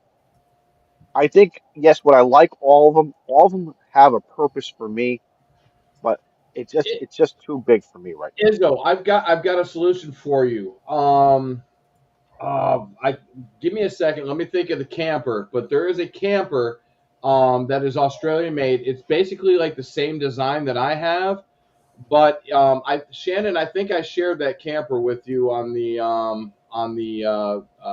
camping and overlanding there on our on N1JUR Discord, but it's air inflatable. Mm-hmm. Honest to God, it's the coolest thing in the world. You set up, you flip it open, and you push a button, and it's not like Matt's antenna, but it fills up with air, and it has arches, and it's Australian made. It is a huge thing down in Australia. Um, Really interesting. yeah, I'll look it Show up. me a link. Yeah, send me a link. I would love to see it. And well, like I said, because let me tell you, back in the late '80s, or actually early '90s, when I was really getting involved with Aries down here locally, and I used to drive these Chevrolet Grumman step vans. You see a lot of them delivering potato chips. Sometimes the plumbers have them. They're really great. And I was trying to get one. The problem is, who's going to pay for the insurance? At the time, I didn't have the money. I didn't have any nickels to even put together to buy it. And they were getting rid of one, but it needed a lot of engine work. Now that I'm a lot older, I'm like, do I get one of those? But I'm like, something. It's only going to sit on the side of the house, and it may have some. It may have some. Actually, it'll have some great capability.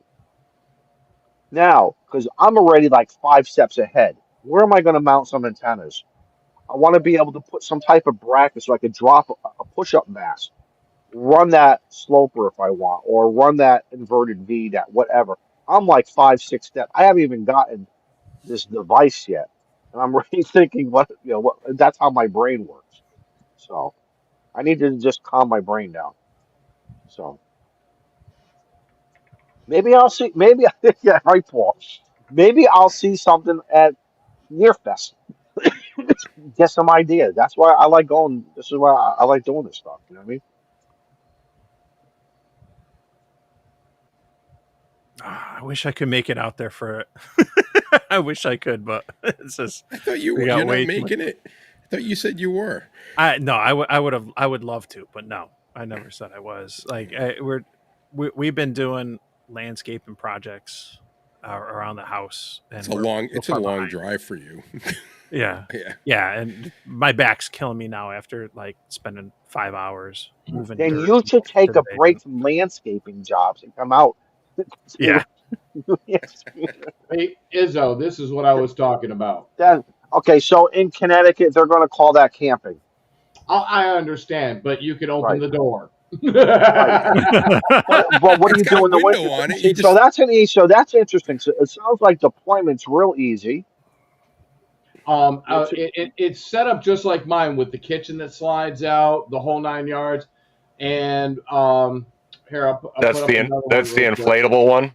Yeah, that's the Opus. It's called an Opus camper. And this is what it looks like. As long as your compressor doesn't die, you'll be fine, right? Well, there is alternative to You blow it pumping up but yeah, by there's a mouth. compressor there. This is what it looks like folded up. Well, it's not going to be like one of Matt's antennas. Here, show this picture. This is what it looks like folded up. interesting. Wasn't that thing just on for sale somewhere on like Marketplace? It is. It's on Marketplace right now. And I Out think of New it's up in Hampshire, right? Yeah. Did you buy it? No, I'm Oh. so desperately wanting it though. There actually is a couple Opus campers.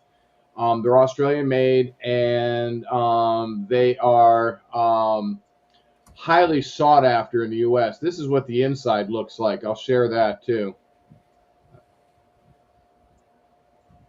You mean to tell me I Gotcha. have the potential on Saturday morning taking something home with me? Oh, that's sweet. Hey, I'll sell you That's mine if you want, but it's a bigger pain in the ass to set up than most tents. That's pretty. Yeah, it's nice inside, and you can see the tubes on the side, the inflation, and there's what 1, 2, 3. You can see the main hoop tube, and then there's 2 tubes out there, and it's huge inside. absolutely. And doesn't that seating area turn into like a? I saw another picture on that has like a bed. And there's a table there, so that would be great for POTA or just camping in general with radios or whatever. I'm also thinking winter field day, man. That could be awesome for winter field day. Yeah, and it has a toilet in it, Izzo. It's got a cassette toilet. That little spot. We have that category taken care of. We are have you that just category. going in front of everyone? No, I'm not going to go in front of everyone. Shannon's right. I'm not going in front. We have that category taken care of. The question I have: what's the rating? Is it? Do they say it's water as is, water resistant, water repellent, waterproof? What do they rate it at? That is a waterproof tent. You can go through a hurricane in that thing. I don't know if you'd want to, but you may float away, but at least you'll be dry. Yeah, pretty much. How long does it take to pop up like that? It takes like a minute and a half to 2 minutes. After you unfold it, it just fills. Wow. Yeah, is the air compressor built into it? Yeah, there's an air compressor built in. Yep, and you can use an external air compressor also. You can use a hand pump. If it fails? Yeah, you can use whatever you need to. Wasn't it? Man, I'm thinking 24-hour POTA next year. I mean, see the ideas are racing. Is that the one I saw that was like $3,000 or something? No. How much was it? Let me see what the price is. Right now, it's $17,000. Oh yeah, so yeah. I will. I'll have to wait for my retirement money then. I will throw the link in our private chat, Izzo, so you can find it. All right. I mean, that's again. I'm gonna have to just wait for my retirement money. Retirement money. I like that. Well, I mean, I have a little package coming, and my dream was always to go to Greece, go to England, maybe knock on Callum's door. Hey, like, go see Izzo's at my door. Izzo's at my door. Ring camera. Get out! Leave now! Get out of here! Hey, I'm gonna get one of his cardboard stand-ups. I told him I'm gonna come. I want a cardboard stand-up. But I would love to again. So if I gotta cancel, don't tell the wife. If I gotta cancel one of the trips and buy the camper, what? I mean, what's she gonna do? Get mad? I'll be like, okay, fine. I know where I'm gonna sleep tonight. Mm-hmm. I wouldn't do that. Nope. No. Not doing it. That might become your permanent home. Right, exactly. Listen, look at Paul. Look at Paul. Hey, I learned this a long time ago. You don't get to be old by being a fool, right, Todd? Right. That's what it looks like fully set up. I got to go let the dogs in. Oh, that's pretty sweet. That is. Wow. So you guys with campers like Paul, when something like that says $17,000, do you start putting it into categories? What else can you get for between 15 and 18 or 20? You're in that bracket. It sounds like there's a lot of options in the camping world, correct? For that, if you're going to spend that kind of money or the money in that category, correct?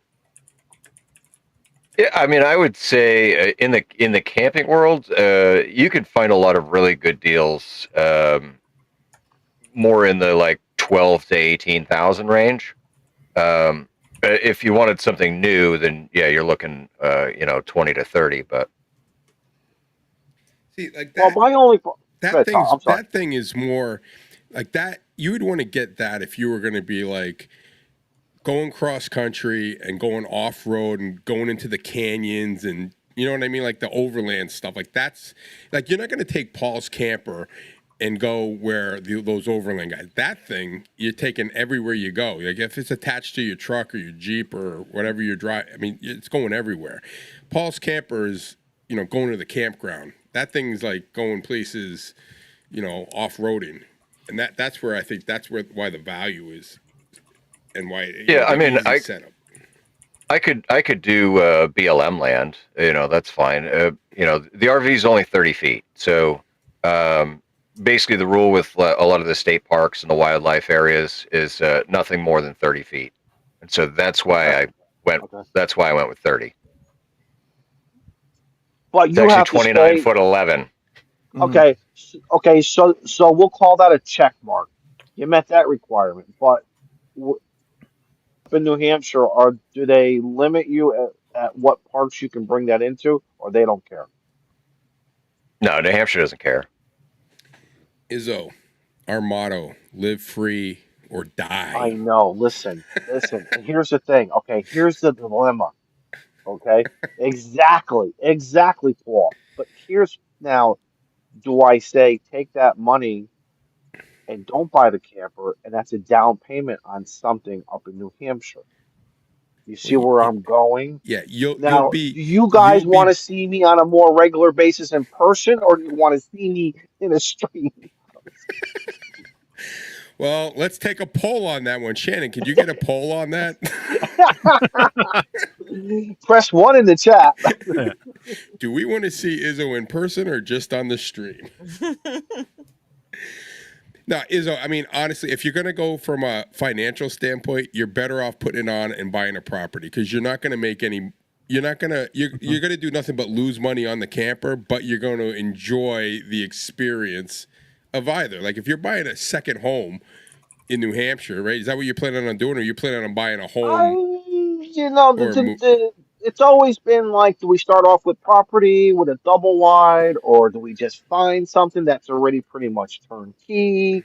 Yeah. It's, Well, I you mean, know, you're gonna do better off in the long run owning the property, right? But I think right. for a camper, it's kind of like, think of it as a big boy toy, right? It's like, it's not a necessity, but it's really cool to have. And like if you hit the lottery and you won 20 grand and you already had the 20 grand to put down on your thing, I'd say, yeah, go for it. Have fun with it. You'll enjoy Right. it. But That's a good point. That's an right, excellent point. Right. What do you do? All right. I know.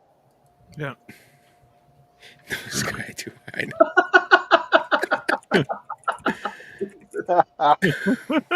Sorry, Shannon. know. Geez, Shannon. She's like, I love her stoic stone face. Well, just Doesn't just think. giggle, nothing. She just She's like, I can hang with these assholes.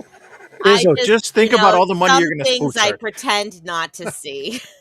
oh, is that how it works? I was going to tell Izzo, just think about all the money though you're going to save switching to T-Mobile with the Grouches referral. Oh, I know, Oh, huh? you got him too?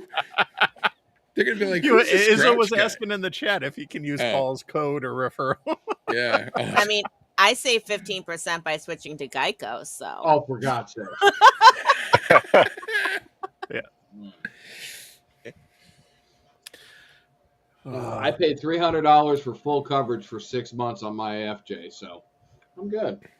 There you go. Traveling nice. man. Aw. Nice. Thank you. Yes, there is a lot of property for sale in Rangeley because there's nothing there. Nothing wrong with Yeah, that. but I have always listened. I learned New Hampshire back in the, we'll say, about 25, about around 2000, when I started going up north.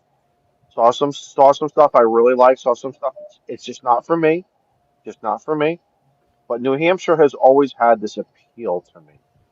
Um, you know, just so. Guess what? I'm moving in. It's not official. I can't say that.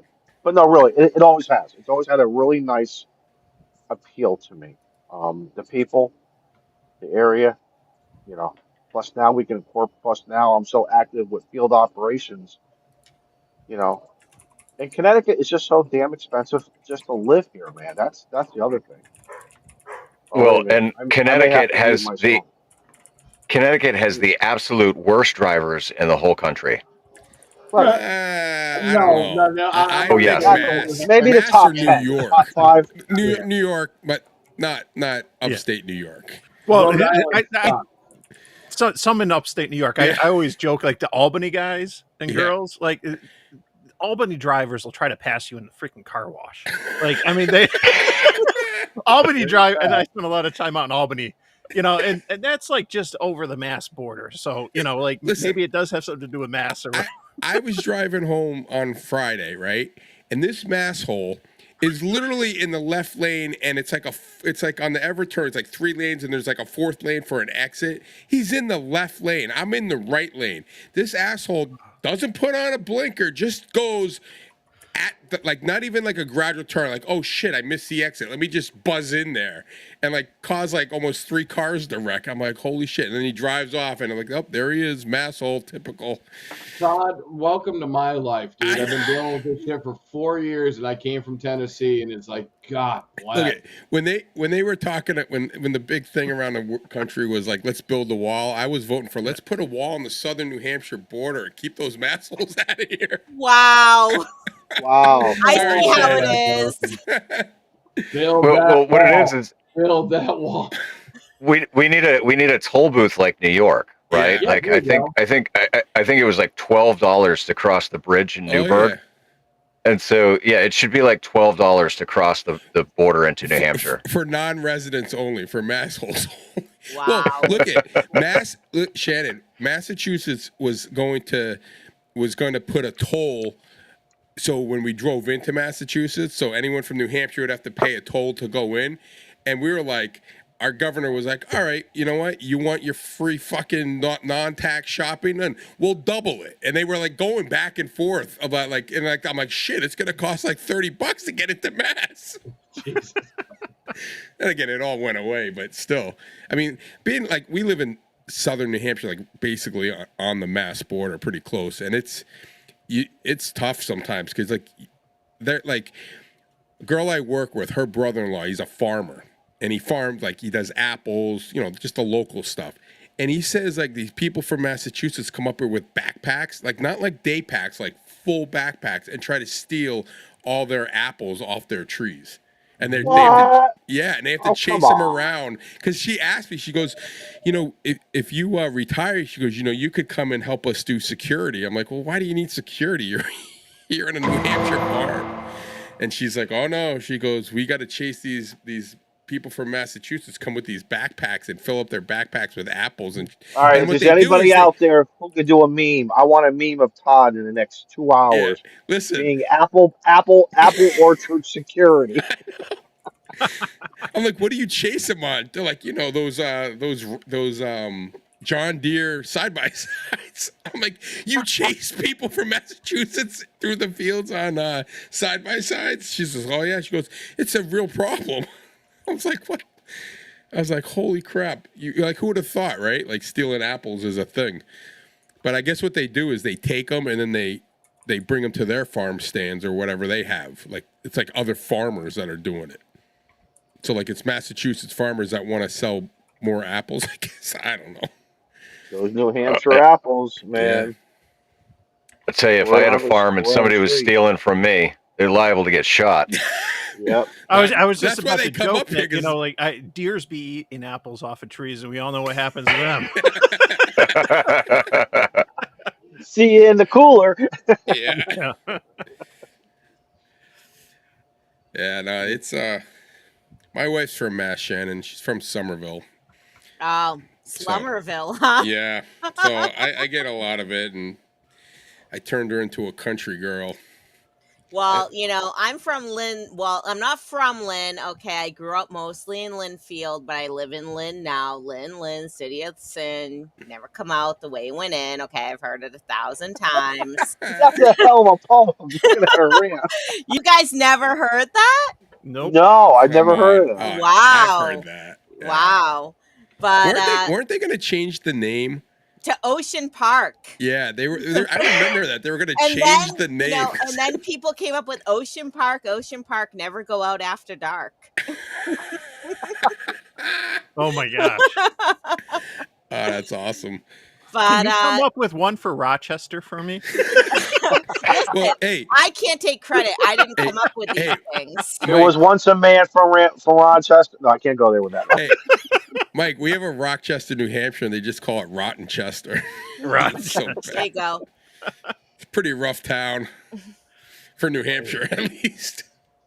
Mike, you got your snowblower tuned up yet? Not yet. It's I usually coming. don't do that till It's coming, dude. I'm telling you. the end of October, beginning of November. But yeah. Now you get the lake effect snows, right?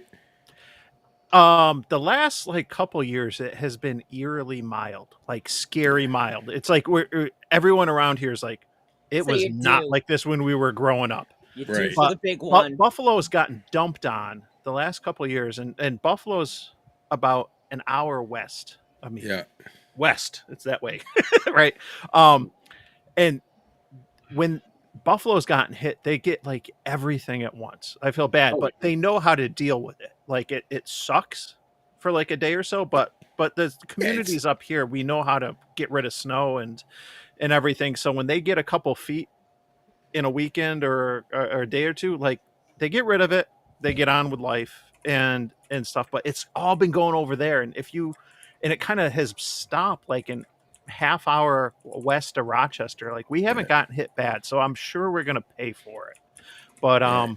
but Well, it happens. It is like what even it is. here, like we've had like probably the last 5 years have been pretty mild and Yeah. not a lot of storms. So like we're due. Like I remember my kids were like when my son was first born. I don't even know if he was born. Like I got pictures of like the snow. Like I had to dig my mailbox out. Like that was the last heavy winter. Same And here. now it's like we'll get like 4 inches of snow. They're calling off school. I'm like, what happened? Like do we turn into like the South? Like it's only 4 inches. Todd, I have stopped watching local media. I'm sick and tired of them jump up and down for 3 inches for it. That's Oh, it's absolutely. stupid. Tell me when it's 8, 10, 12 with drifts to Like 15 to 20. I mean, That's something, yeah, but I have just little stuff, it's I have ridiculous. pictures from when I was in college where I lived on this like first floor apartment and I couldn't get out the front door because the snowdrift was so high. And then I go Yeah. into like the living room and we had a slider and I open the curtains and all I see is white all the way to the top. I'm like, fuck. I'm like, I can't get out of here. Like digging like a little path. I get Your out there. igloo. The That's your cars are igloo. covered. Like there's just bumps in the parking lot. I'm like, oh crap. But like back then in the early 90s, like it was snowing up in Plymouth, New Hampshire. It was snowing probably a foot a night for a week straight. Like we literally had we had mounds of snow in the middle of campus with holes through it. Like you walk through them. It was crazy. There was so much snow they closed 93 down, and I actually had a snowmobile. I rode my snowmobile down 93 from exit 25 to 24. Nice. But yeah, it was those were some tough winters. Like I came up from New Jersey, so I mean we never got like that much snow, and I was like, what the hell? You couldn't see around the corners. Like Mike, you've probably dealt with that. Like when you get to a stop sign and the snow's so high you can't see yeah, left or right. That's crazy. I remember growing up in the late 70s. The best winters that I remember till now were back in the late 70s, 78, 79, 80. I grew up in upstate New York in a little place called Mariahville, New York, in Rotterdam, and it's just outside of Schenectady. And I remember the snowbanks in our driveway. The guy would come and plow our driveway. It was 250 feet long. It was a shale driveway. And he would put that snow 7, 8 feet on both sides of the driveway. I had snow forts, and it was amazing. We used to play on the lake. Well, that was the blizzard, Mike. That was the blizzard of Yeah. '78, I bet. Yes, Yeah. because I was a paper boy. They shut down the roads, and we had one cop. I lived in a very, very small. I grew up in a very, very small town, and he's barely. He had the chains on the car and everything. He's like, "What are you doing out here?" I said, "People need their newspaper. Their 4 o'clock newspaper. If they don't get that thing by 5 o'clock, they're going to lose their money." Because back then, people needed their newspaper and their 6 o'clock news.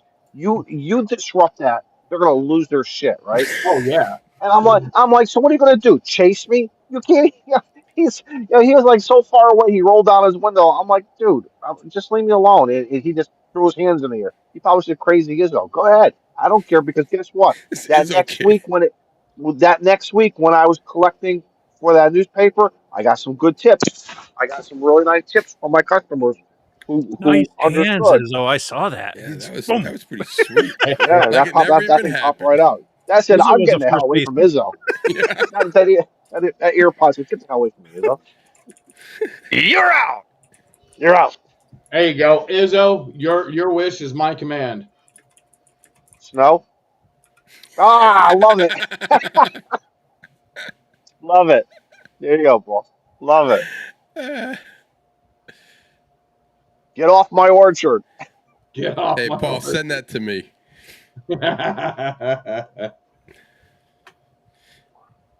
I'm Yeah, gonna make a for me, resume for it and stick that on the as the cover. there you go. For me, my snow thrower gets prepped. I don't know why. I always use October 15th. Change the oil. Although last year I only had to use it once, so the oil's still pumped. But it's just a thing. I got to do it, and then we just play the game here because I bought. Well, Now I'm predicting we're not going to get any because I got brand new boops. I got brand new bib. I got all this stuff on sale, and I know Oh what's no, going to happen. you're getting I killed. jinxed everybody. You I live jinxed down near the everybody. coast, though, don't you? Is One of two things happens. It's either going to come in hard or it's just going to be a rain. It all depends. Those nor'eathers yeah, that pump in that water in that cold weather, that's how we get dumped with the snow. You guys get it too. You guys yeah, get it too. Shannon's going to get it. It follows that whole Cape Cod, and then it goes up, and then it hits, that sliver of New Hampshire, and then going into Maine. But if it doesn't do that, if it comes across where like MAK is and Yeah. stays north of Hartford, it follows that Springfield northerly track. You get the snow, I'm gonna get the rain. It's all going well, to change though once New Hampshire starts doing the tolls. You think so? Snow's like, we're not paying that. Our wall is gonna be so Yeah. high, it's gonna be above the clouds. Yeah. Well, who here remembers it was like back in 2015? It was like we were in this cycle where we would get a nor'easter every and- Wednesday Yeah, and it would like dump a foot of Yeah. snow on us. And that was the first time. See, I have like always worked in retail. I used to work at Sears, I worked at Sears Optical. It was the only time I ever saw the mall close because a state of emergency had been declared and they said like no travel on the roads. But the mall closed, but Sears didn't close because they were considered like an essential workplace because they sold shovels and rock salt and snow blowers and Okay. all that important stuff. Yeah. But I feel like we haven't seen a foot of snow fall in, eastern Massachusetts in, I don't know, years. yeah. 7, And 8 years at least. some of Shannon, so you know what happens, because you know how the generations change. If they haven't gone through it, they don't know how to be hardy. I call it being hardy. Like me, I know all my truck stops. I know my places that the certain diners that are open no matter what. Everyone starts getting soft to that. Where me, I'm like, hey, I got it all up here. I'm ready, man. I'm ready. I'm just hoping that those places will stay open, especially the truck stops. To me, the trucks, and they usually do. The truck stops stay open no matter what because they know even if the trucks have to park, even if the roads get closed for 12 to 24 hours, but they know they got to keep the trucks moving. They know that. So well, obviously the priority is the highways, and so to me, you need anything, the truck stop has it all. And our truck stops down here are great. The food is We don't incredible. have truck And stops. what we're missing in New England are Waffle House. Yeah, yes, Because yes, Yes. Waffle House, yes. in like especially Florida or the hurricane prone, they're the only places that stays open. If Waffle House closes, you know the shit's about to hit the fan. Yeah. I got to We need a honestly say though, Waffle like, Houses and Bucky's. I really, really wish they would, and maybe they have. Maybe they feel they just can't turn out. Maybe the dollar's not good enough for them. But I really, really wish they would do something like that. I was just gonna say, like, Bucky's overrated. when Shannon was talking about the mall closing, like, as a diehard Gen Xer, like, when someone talks about the mall closing and shutting down, like, I'm like, Oh yeah, oh, it's scary. no, The they're mall- closing Well, the no. mall. Yeah, but you know what happens. You know what happens later. yeah. What Shannon just described, we saw that. I'm sure you guys did too up north. Those parking lots are needed because they need to put the snow somewhere. Yeah, they got to put it somewhere. They got to Yep. put it somewhere. So because Well, you just can't dump when I it was in anymore into college, the ocean.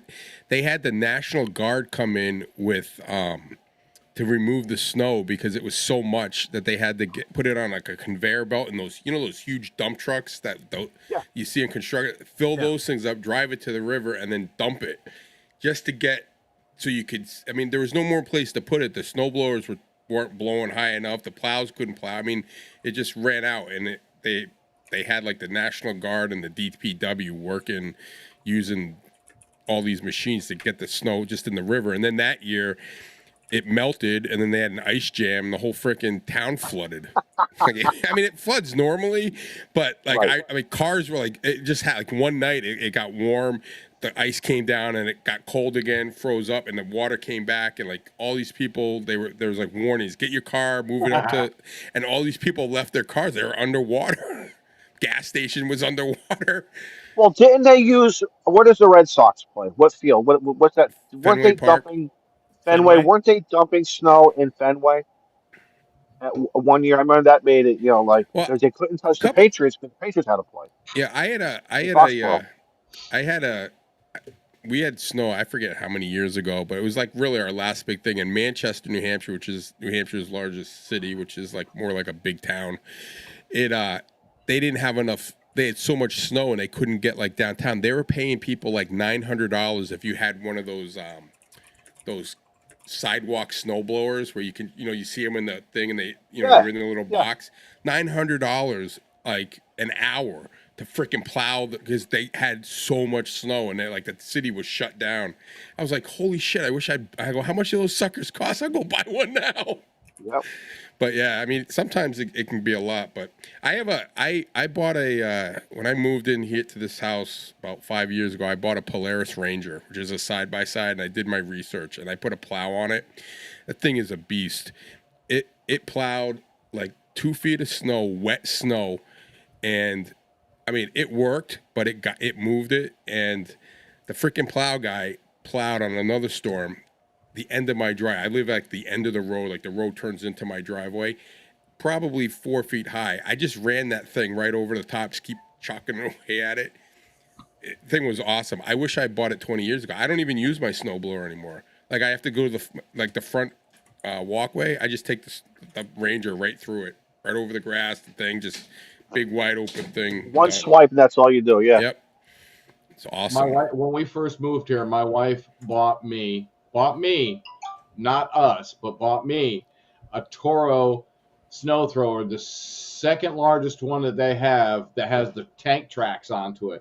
And I was like, what the hell am I going to plow snow with it? And you know what? It works great, and I have no complaints. But like last winter and the winter before, it's been all wet. So. Yeah. Now you give me ideas because I have a goal now.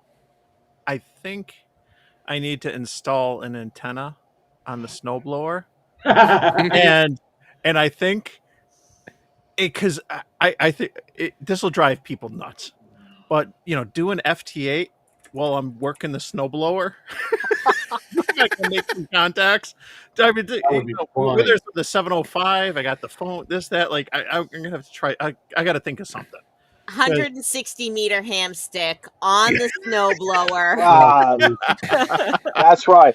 Shannon basically told you go big or stay inside. Hey, exactly. Hey, listen. What do I always say? Go big or go home. Yeah, those ling girls, no, there's got to be a lingo in there somewhere about that. I got to do it on 17 meters so that like the POTA police can show up and be like, "There's no contesting and no snowblowers on the workbench." No snowblowers on the air. There you go. We got a new event. Snowblowers on Here we the go. air. God bless. Yeah.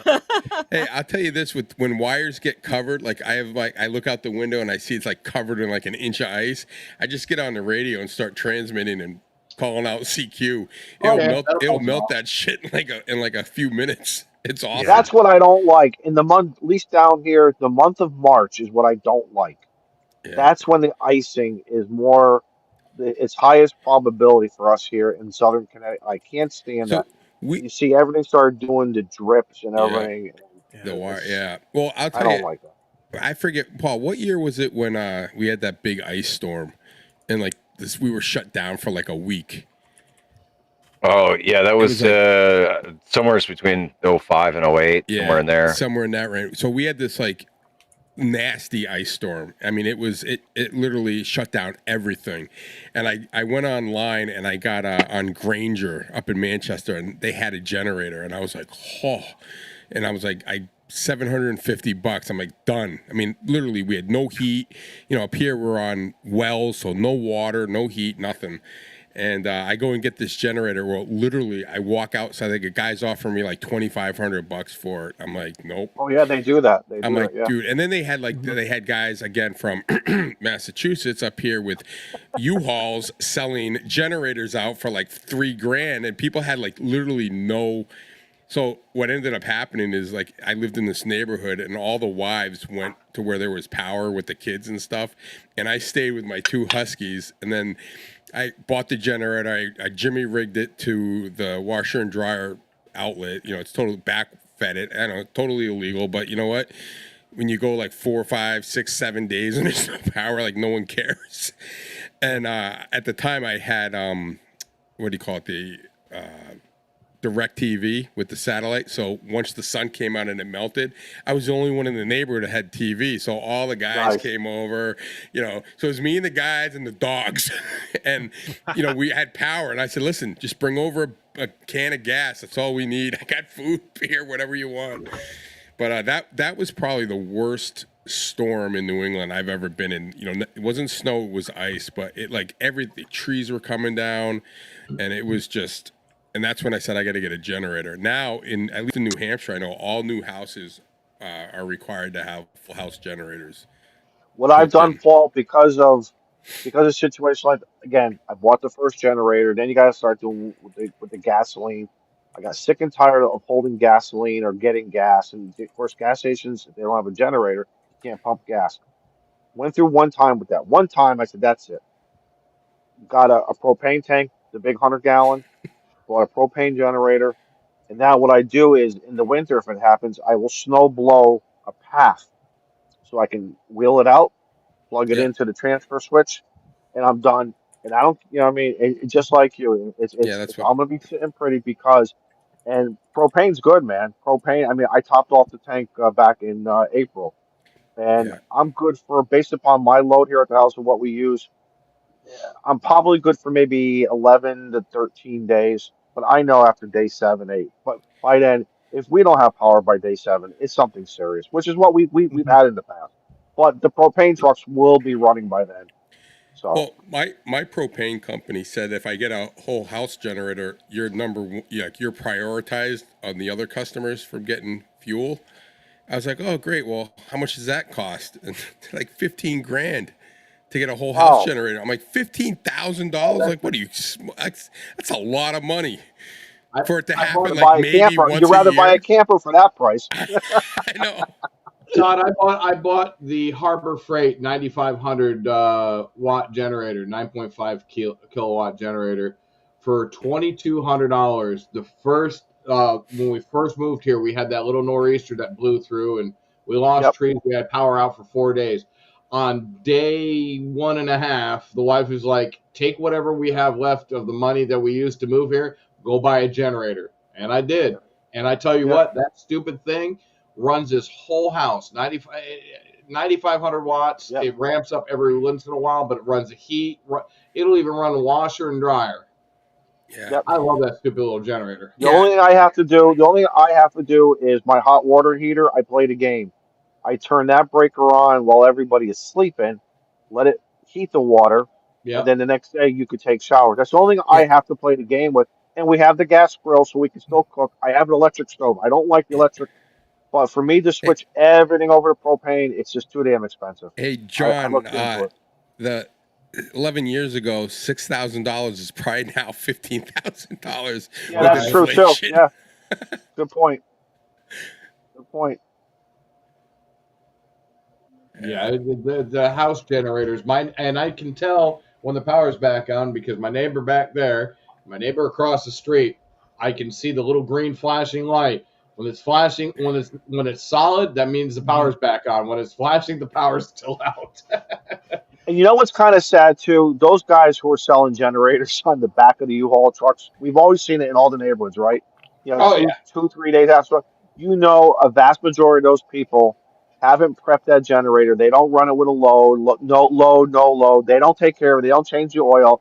There's probably still gas sitting in there for 5 years ago. And when they do need it, you know what's going to happen? It's not going to work. And I feel bad because I've told people you can't do that. It's an investment. You got to take care of it. It's a responsibility. It's just not one of those things of Yeah, one and you gotta done. run them. You gotta run them like at least once every other Yeah, month or something, just to keep it to start I up and do. going. Yeah, I run mine when I have to like trim the hedges. I have two. I have a little Honda EU 2000. Then I got the big boy. The big boy comes out in July, and I do some tree work, some blowing work, whatever, just to give it a load and just kind of, exercise it. And it's happy. It's happy yeah, because next time you go to start it, boom, right away, it starts right up and does its thing. You Stay know? built is your friend. yeah. Yeah, it's Yeah. yeah.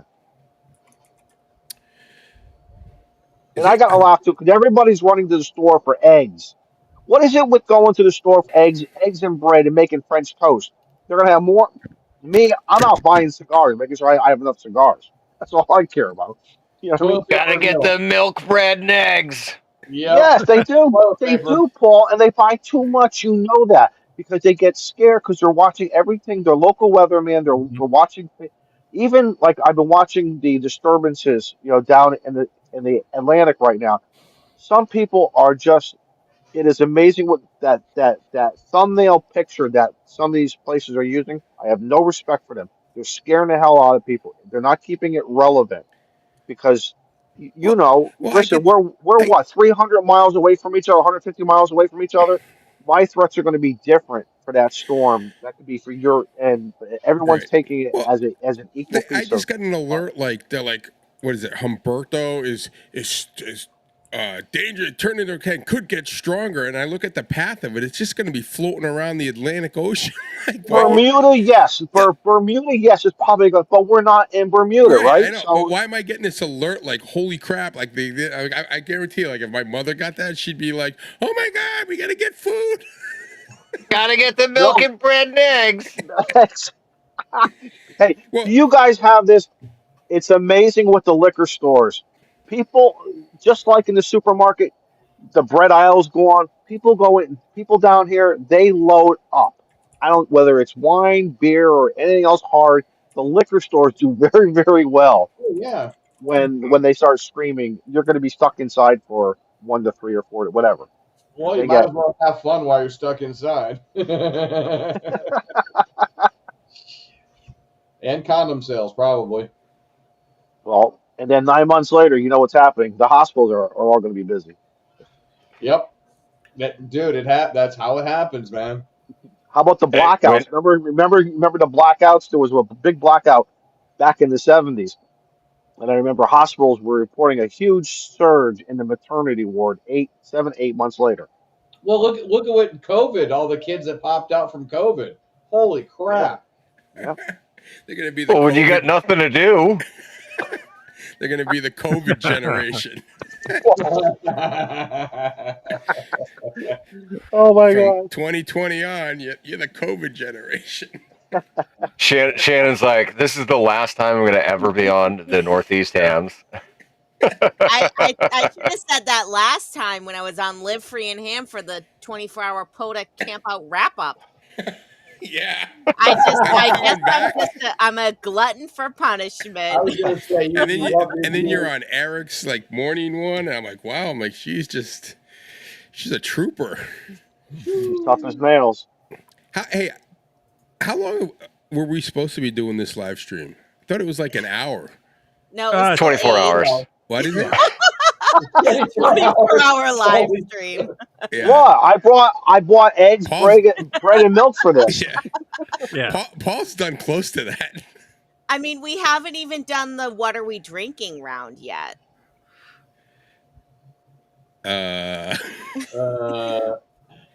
Paul starts drinking at like Yeah, we an know. hour ago. I Hey, saw look out. the Grouch had like the Bud Heavy. Mike still has Utica left. Yep. Do you drink all the Utica Well, that I no, threw in your Mike cooler? lives near Utica, so Yeah. he gets Yeah. beer. He did. Yeah, I can get it. Oh. So So that's new Utica. That's not the old Yeah, Utica from but the it's camp not just out. the new one. So here's let's see here. So here's the last one from the camp out, but here's the new one. Your green the screened tall- out. There you go. They're Tall taller. boy. Oh yeah. The tall different. boys, huh? Different So, tall yeah. So what is that, Mike? Is that like a cream ale or is it a light? It's a pilsner. It's Okay. just it's a beer. It's just blue collar. Izzo, beer. that beer has been around for probably Prohibition. over 100 years. Yeah. What's the cream ale that comes out of New York? Is it still Genesis being Cream made? Ale, which is right here in Genesis. Rochester. Yeah. Yeah. Oh man, that was something like in the summer you cut the grass, you wanted just something cool Yeah. and refreshing. Yeah, You don't want what a is water it? or It's lemonade. Genesee, right? Yep. Genesee, that, Genesee. yeah. Genesee. Yeah, because the yeah. Genesee River goes from Lake Ontario down towards Yeah. like into the Finger Lakes and stuff. So yeah. Well, it's kind of funny. Like I remember like coming up here and like someone was like, "Oh, they asked for like a Rolling Rock." Like when I was in high school, Rolling Rock was like the Natty Light. I'm like, right? I'm seriously like I'm like I've seen people like, "Oh, Rolling Rock." I'm like, we used to I drink like that. Rolling Rock. Yeah, I know. Rolling Me Rock. too. The Rolling Rock, the Michelob. Remember Michelob? They Yep. still, but Regular Michelob. Rolling Rock's what, out of Pennsylvania? Yep. Latrobe, Pennsylvania. Yeah.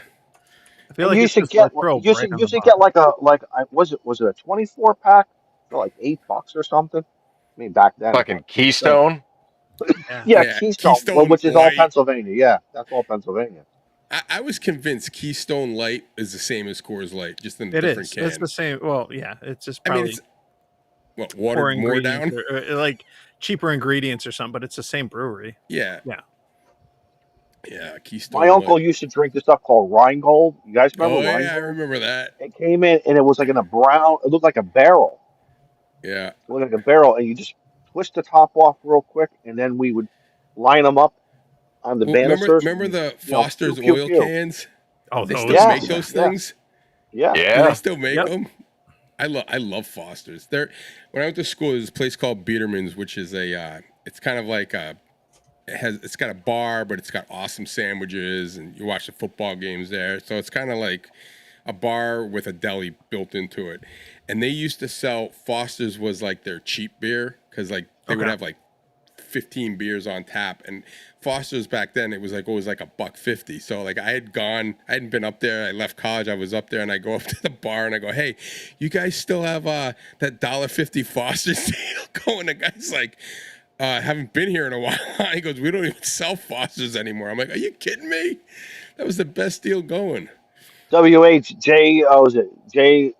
I'm sorry, CJL says Molson. I remember the Molson. The whole Molson had a regular Molson. There was a Molson Labatt's. Yeah. They Or had like Labatt's 3 Blue, to 4. Yeah, they had that whole Molson X, Molson line was yeah. Molson Yep. Ice. Yeah. Yeah. John says it was skunky, Yeah, it was but yeah, skunky, man, we but all drank it, right? Yeah. That's the green bottle thing. The green bottle, yes. Where it's the green bottles. Like you get that with like, and I love Rolling. Heineken on tap, Rolling Rock out of cans and stuff. But like the stuff that's in green bottles, Oh yeah, I remember Beer balls. balls, that yeah. skunky. Right. it Just gets- under a quarter keg. The beer balls. Oh my God, remember that? Because you didn't have enough money for a keg, or if you didn't have enough people for the keg, you got the beer ball With the instead. pump Yep. built into it. With the I pump, remember yeah. finding beer Yeah. balls in the woods from kids' parties. Yeah. Yeah. Oh wow. Nothing like drinking beer out of a plastic ball. I don't know. I don't like beer personally. I've never found a beer that I like, so I can't really comment. Do you like you were drinking? Was it the White Claws? You like the seltzers, or do you like ciders? Or Yep. So I have a White Claw Surge, the Okay. pineapple flavor. I also earlier had a Carlson Orchard Honey Crisp hard cider. I like hard cider.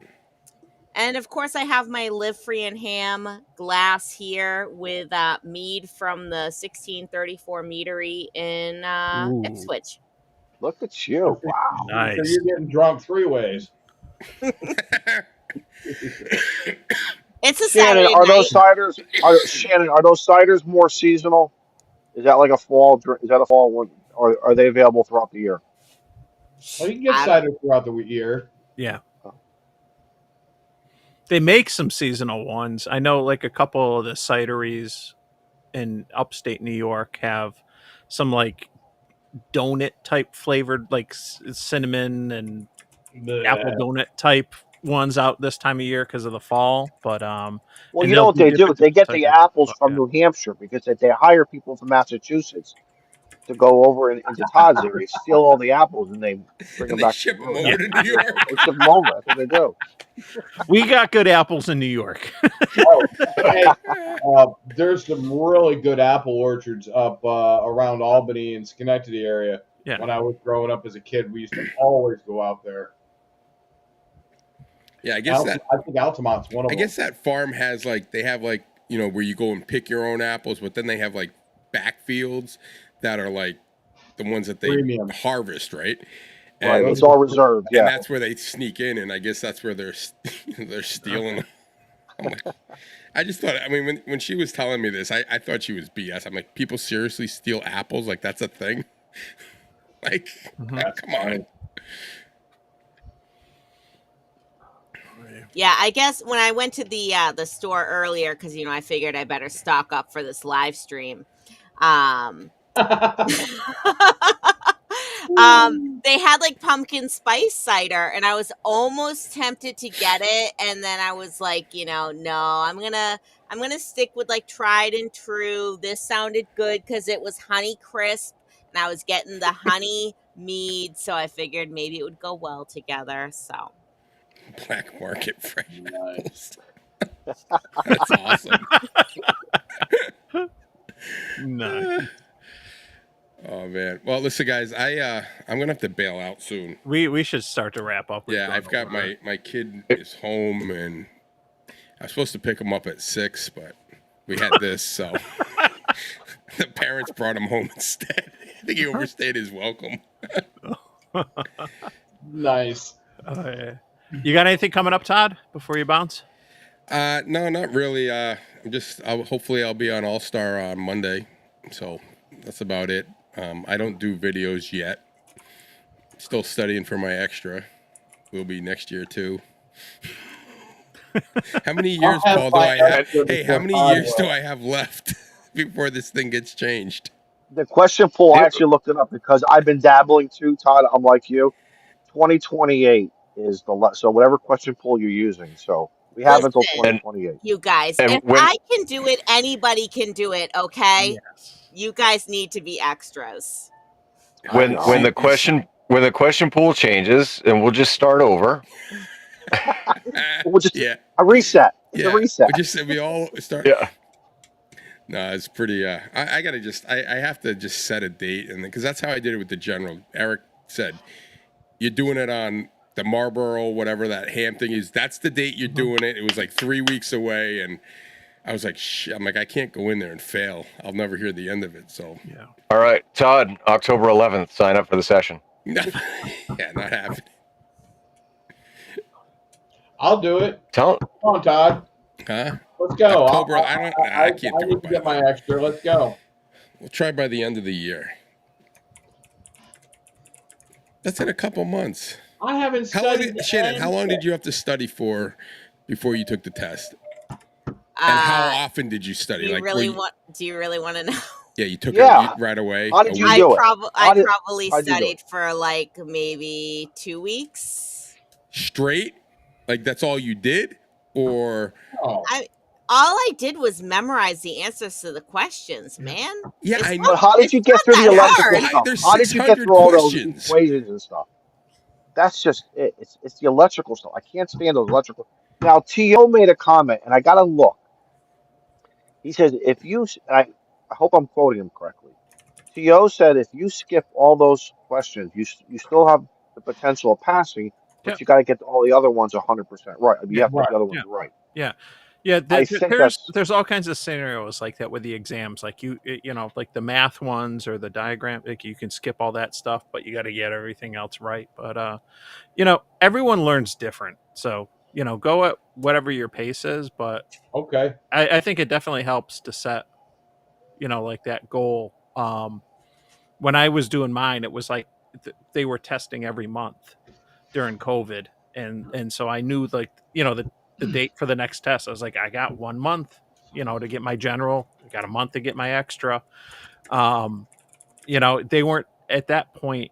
I wasn't aware of online testing availability, so like I just went hard for 4 weeks. And I think I'm just got it gonna. done. I think I'm just gonna do it and pass and just not tell anyone, and then until Yeah. someone looks it up, and someone will be like, "Holy shit, it's been an extra for like 3 years." You should go out and put it in the extra frequency. Yeah, somebody wants to bust you. Yep. Somebody wants to bust you for Yep. being out of band. Yeah, You- that's how you guys will know. You throw 'em out. That do is POTA the on the biggest thing extra I hate. bands. You could totally sandbag it on the podcast. Just give the Yeah. wrong answers Yeah. and keep dragging the thing out. Just dragging it out forever. These guys giving me shit. Yeah. These tests are infringement of my civil liberties. Ape. Awesome. All right, Well, guys. thanks for Well, being on, Todd. And, Yeah, it's good seeing you guys, and I'll be on next month hopefully. Yes. So Todd, are you going to Nearfest? I think you said yeah, you weren't. yeah, I am. You I'll are? be there Friday. All right. Yeah, We'll see you up there then. yeah. I'll probably be up there. I got to work Friday, but I'll be up there Friday after work. So I think we're doing a live stream, aren't we? Oh, yeah. For Live Free and Ham, is that the one? Is that going to be Yeah. Friday or Thursday? So I would imagine it'll probably be Friday. There's a good possibility that I'll run the net. Nice. And I was gonna ask that. Wait. We'll see. Right? 701. So are we all like, if we were all gonna be there, are we just gonna be like crammed on one camera? Oh, no, there's No, going to no. be multiple cameras. Last year we had cameras or in the spring we had cameras in all directions. We had cameras even in Todd's tent. I didn't have a tent. I live like 20 minutes from the place. I won't be. I'll be going back home, to my own bed. But yeah, I'll be there. I get out of work. I'll probably get out of work around 3. I'll probably be up there around 4 or 5. So should be good. All right, guys. Awesome. Have All a right, great thanks, night. Todd. 73, and we'll talk to you guys soon. What about you, Michael? What you got coming up soon? Still packing for Nearfest. My buddy, by the way, Paul, Tim is gonna look you up when he gets up there. You can't miss him. He looks like a little leprechaun, or a troll, or bridge troll, whichever you want to go with. You met him last year. He's gonna be up there on Thursday. I think you can't set up or anything or do anything till like 3 o'clock or something like that. Yeah, 3 o'clock is So when he you're can- allowed to go in and set up. He's going to try to find us a place near the main road, and he's going to camp up on the hill. I'm bringing my camper. We're going to set up on the hill. So it's probably pretty much going to be Northeast Ham Radio people on the hill. Nice. Getting Meshtastic. I just put in an order. I haven't dabbled in it yet, but I just bought. Let me see. I'll tell you what I bought, and you can give your opinions. 900 megahertz for the win. What's that? I said 900 megahertz for the win. Yeah, so I got a little mag mount LoRa antenna. I got a SenseCap car tracker, the T1000, and I got ESP32 modules. What I wanted was the Voyager, but they're looking like 2-3 weeks out on a Voyager, and I wanted one for the top of my truck. So I don't know. I'll see how that goes, but I will set up some kind of little base station on the roof. And yep, the Wombat Command Center will be up there, parked next to the Grouch Command Center. I don't know if I'm going to put the full annex on this year. I don't know.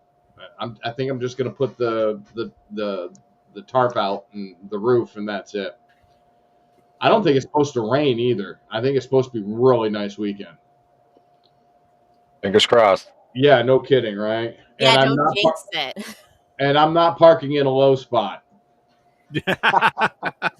Where's Miles? Get Miles out there. As I say, is Miles going to be there to help bail you out? Miles gonna give you a moat again. The shovel will be in the trailer. I don't think Miles will be there because I plan on being there Friday during the day while Miles is at school, but we'll see. Maybe I'll come back on Saturday during the day. Well, do you know where the camping is, Shannon? Up on top? I have no idea. I actually haven't been to Nearfest since they moved locations. The last time Okay. I was there, they were at the old spot. Well, if you're down by the creek and you're looking up the hill, the camping is way up the hill. Just the strict campers. A lot of people RV with their sales stuff too. Mike, are they going to allow visitors to come in, like hang out in the camping area, and then like Oh leave yeah, at yeah. You say can like wander 9, wherever you 10 want. o'clock at night or something? Yeah, you can wander wherever you want. Good. They don't even close a gate. You can drive in at 10 o'clock at night if you wanted to. I'll tell you later in our chat. I'll tell you what my itinerary looks like. So. Okay. I got a cot if you need it. I got a bed reserved for me. All right, that's so. I'll tell you guys later what I'm doing. Well, tell us now. What do you got coming up the next week, Izzo? All right, I got to take care of some men's health. If you know where I'm going, I don't want to turn this into 80 meters, but I have a scheduled appointment on Tuesday morning.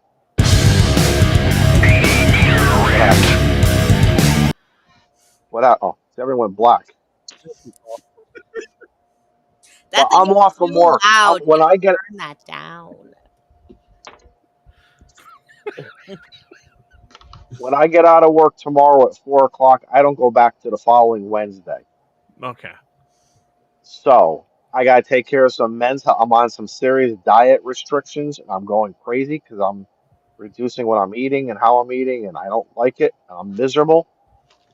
But once that thing is done on Tuesday morning, Tuesday afternoon, I'm going to go back to eating, and then I'll be traveling probably Thursday night. Thursday afternoon, I may come up, get to where I got to go, and then wander towards you guys, and that kind of thing. Well, Make sure you send us some pictures. Post them on the Discord. of Tuesdays, no, we're not. No, We no, want to see what makes Izzo tick. no. You don't want to. You don't want to see that side of me. It's important. Every 10 years, it's got to get done. So, we'll just leave it at that. All right. No, Shannon, that's more help like us change the 4. topic. What we got going on? Hey, women got to do it too.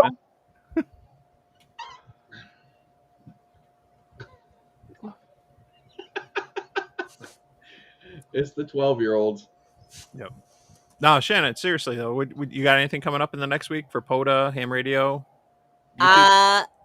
I mean, I don't have anything planned, but I mean, Okay. possibly if we're gonna try to get Paul a kilo at Russell Abbott, then maybe he would like a YL voice to cut through The secret weapon. The secret weapon. There you go. I don't want to push in where I'm not welcome. So, I'll wait for him to make the offer and invite me on a POTA. But otherwise, I don't really have anything planned, but you never know. The mood may strike me and I may just need to go out and get an activation. So, Is Abbott the park? even if I have to go without Paul, I'll go Is by Abbott the myself. park closest to where Nearfest is? Is that one? Because I was going to go to the map tomorrow just to see where all the POTA parks were in relationship to Nearfest. I don't know. I've only activated one park in New Hampshire, and that is Robert Frost Farm. It should have been 2 parks, but since the logs still have not been recovered from the 24-hour POTA, we know nothing.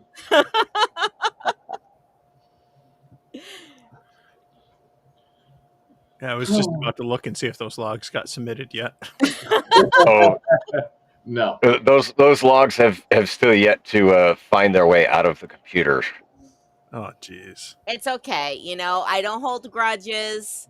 I have now activated New Hampshire thanks to the efforts of Paul inviting me to Robert Frost Farm. So I'm grateful.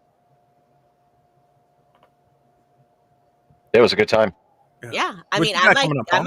I might go back there honestly because I had preamp 2 on my FT710 with a noise floor of 0, so it was amazing.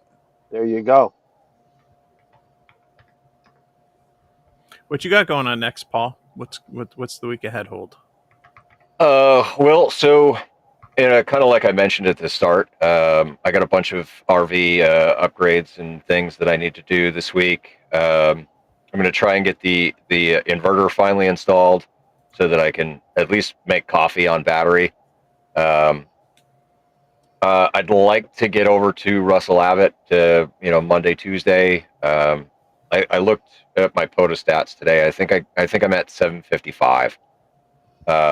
And with the way that 10 meters has been open lately, like it should be gangbusters. Like, just go out there and sit by the lake for 4 or 5 hours and just get that knocked out.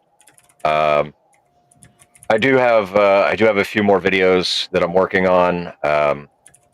Parachute Mobile Jump number 2 should be coming shortly, and then Excellent. got a couple POTA videos and things. So yeah, dude, that Parachute Mobile, that video, like, I wish that I had been able to fly with a camera as well, because what you missed from Carlos's view is as we left the aircraft, right? The plane did a nosedive, and then he came back and he circled around, and he flipped sideways and flew directly in front of Carlos, and then did a big barrel roll and loop-de-loop thing. And I mean, it was just so cool to see, like, this plane flying around Carlos while Carlos was flying his canopy. Awesome. But Oh my God, that would be great.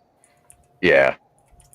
So, but anyways, yeah, that's what I got coming up, and appreciate all the channel members in green that have been in the chat, and all the channel member support and Patreon support. Awesome. What about you, Mike? So it's been a struggle since the camp out. Like, like with back to school kids, you got kids, like everything revolves around the school calendar, sports, activities, and everything. So and then you throw in this whole landscaping project we're doing around the house. It's been nuts. I did sneak out.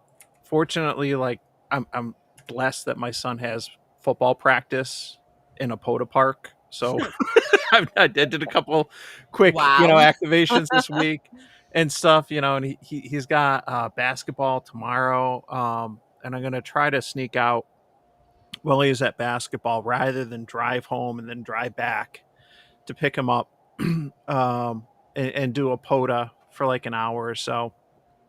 And I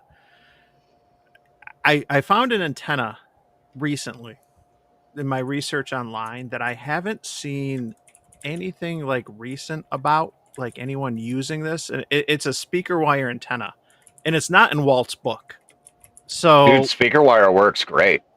yeah, and so this is a speaker wire vertical that's not in Walt's book. I just came across it, and it should be pretty easy to build and play around with. And I debated, like, okay, if I want to do something with this antenna, should I do a lot of testing? Should I just freaking cut the wire and go play POTA and see how it goes? Because I want to do both things and whatnot. So I'll probably build the antenna, tomorrow morning real quick before basketball camp for my son. And then, try to do like a quick POTA and maybe, see what bands I can work and how it goes. But yeah, and it's just been a struggle to, I've been on 4 freaking live streams this week, but I haven't been able to do like a video in 2 weeks.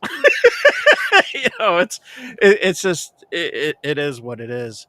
But yeah, so I got something I found that I haven't seen a lot on, and maybe worth doing a little dive into. I came across it, and I teased it the other night on Frank's live stream.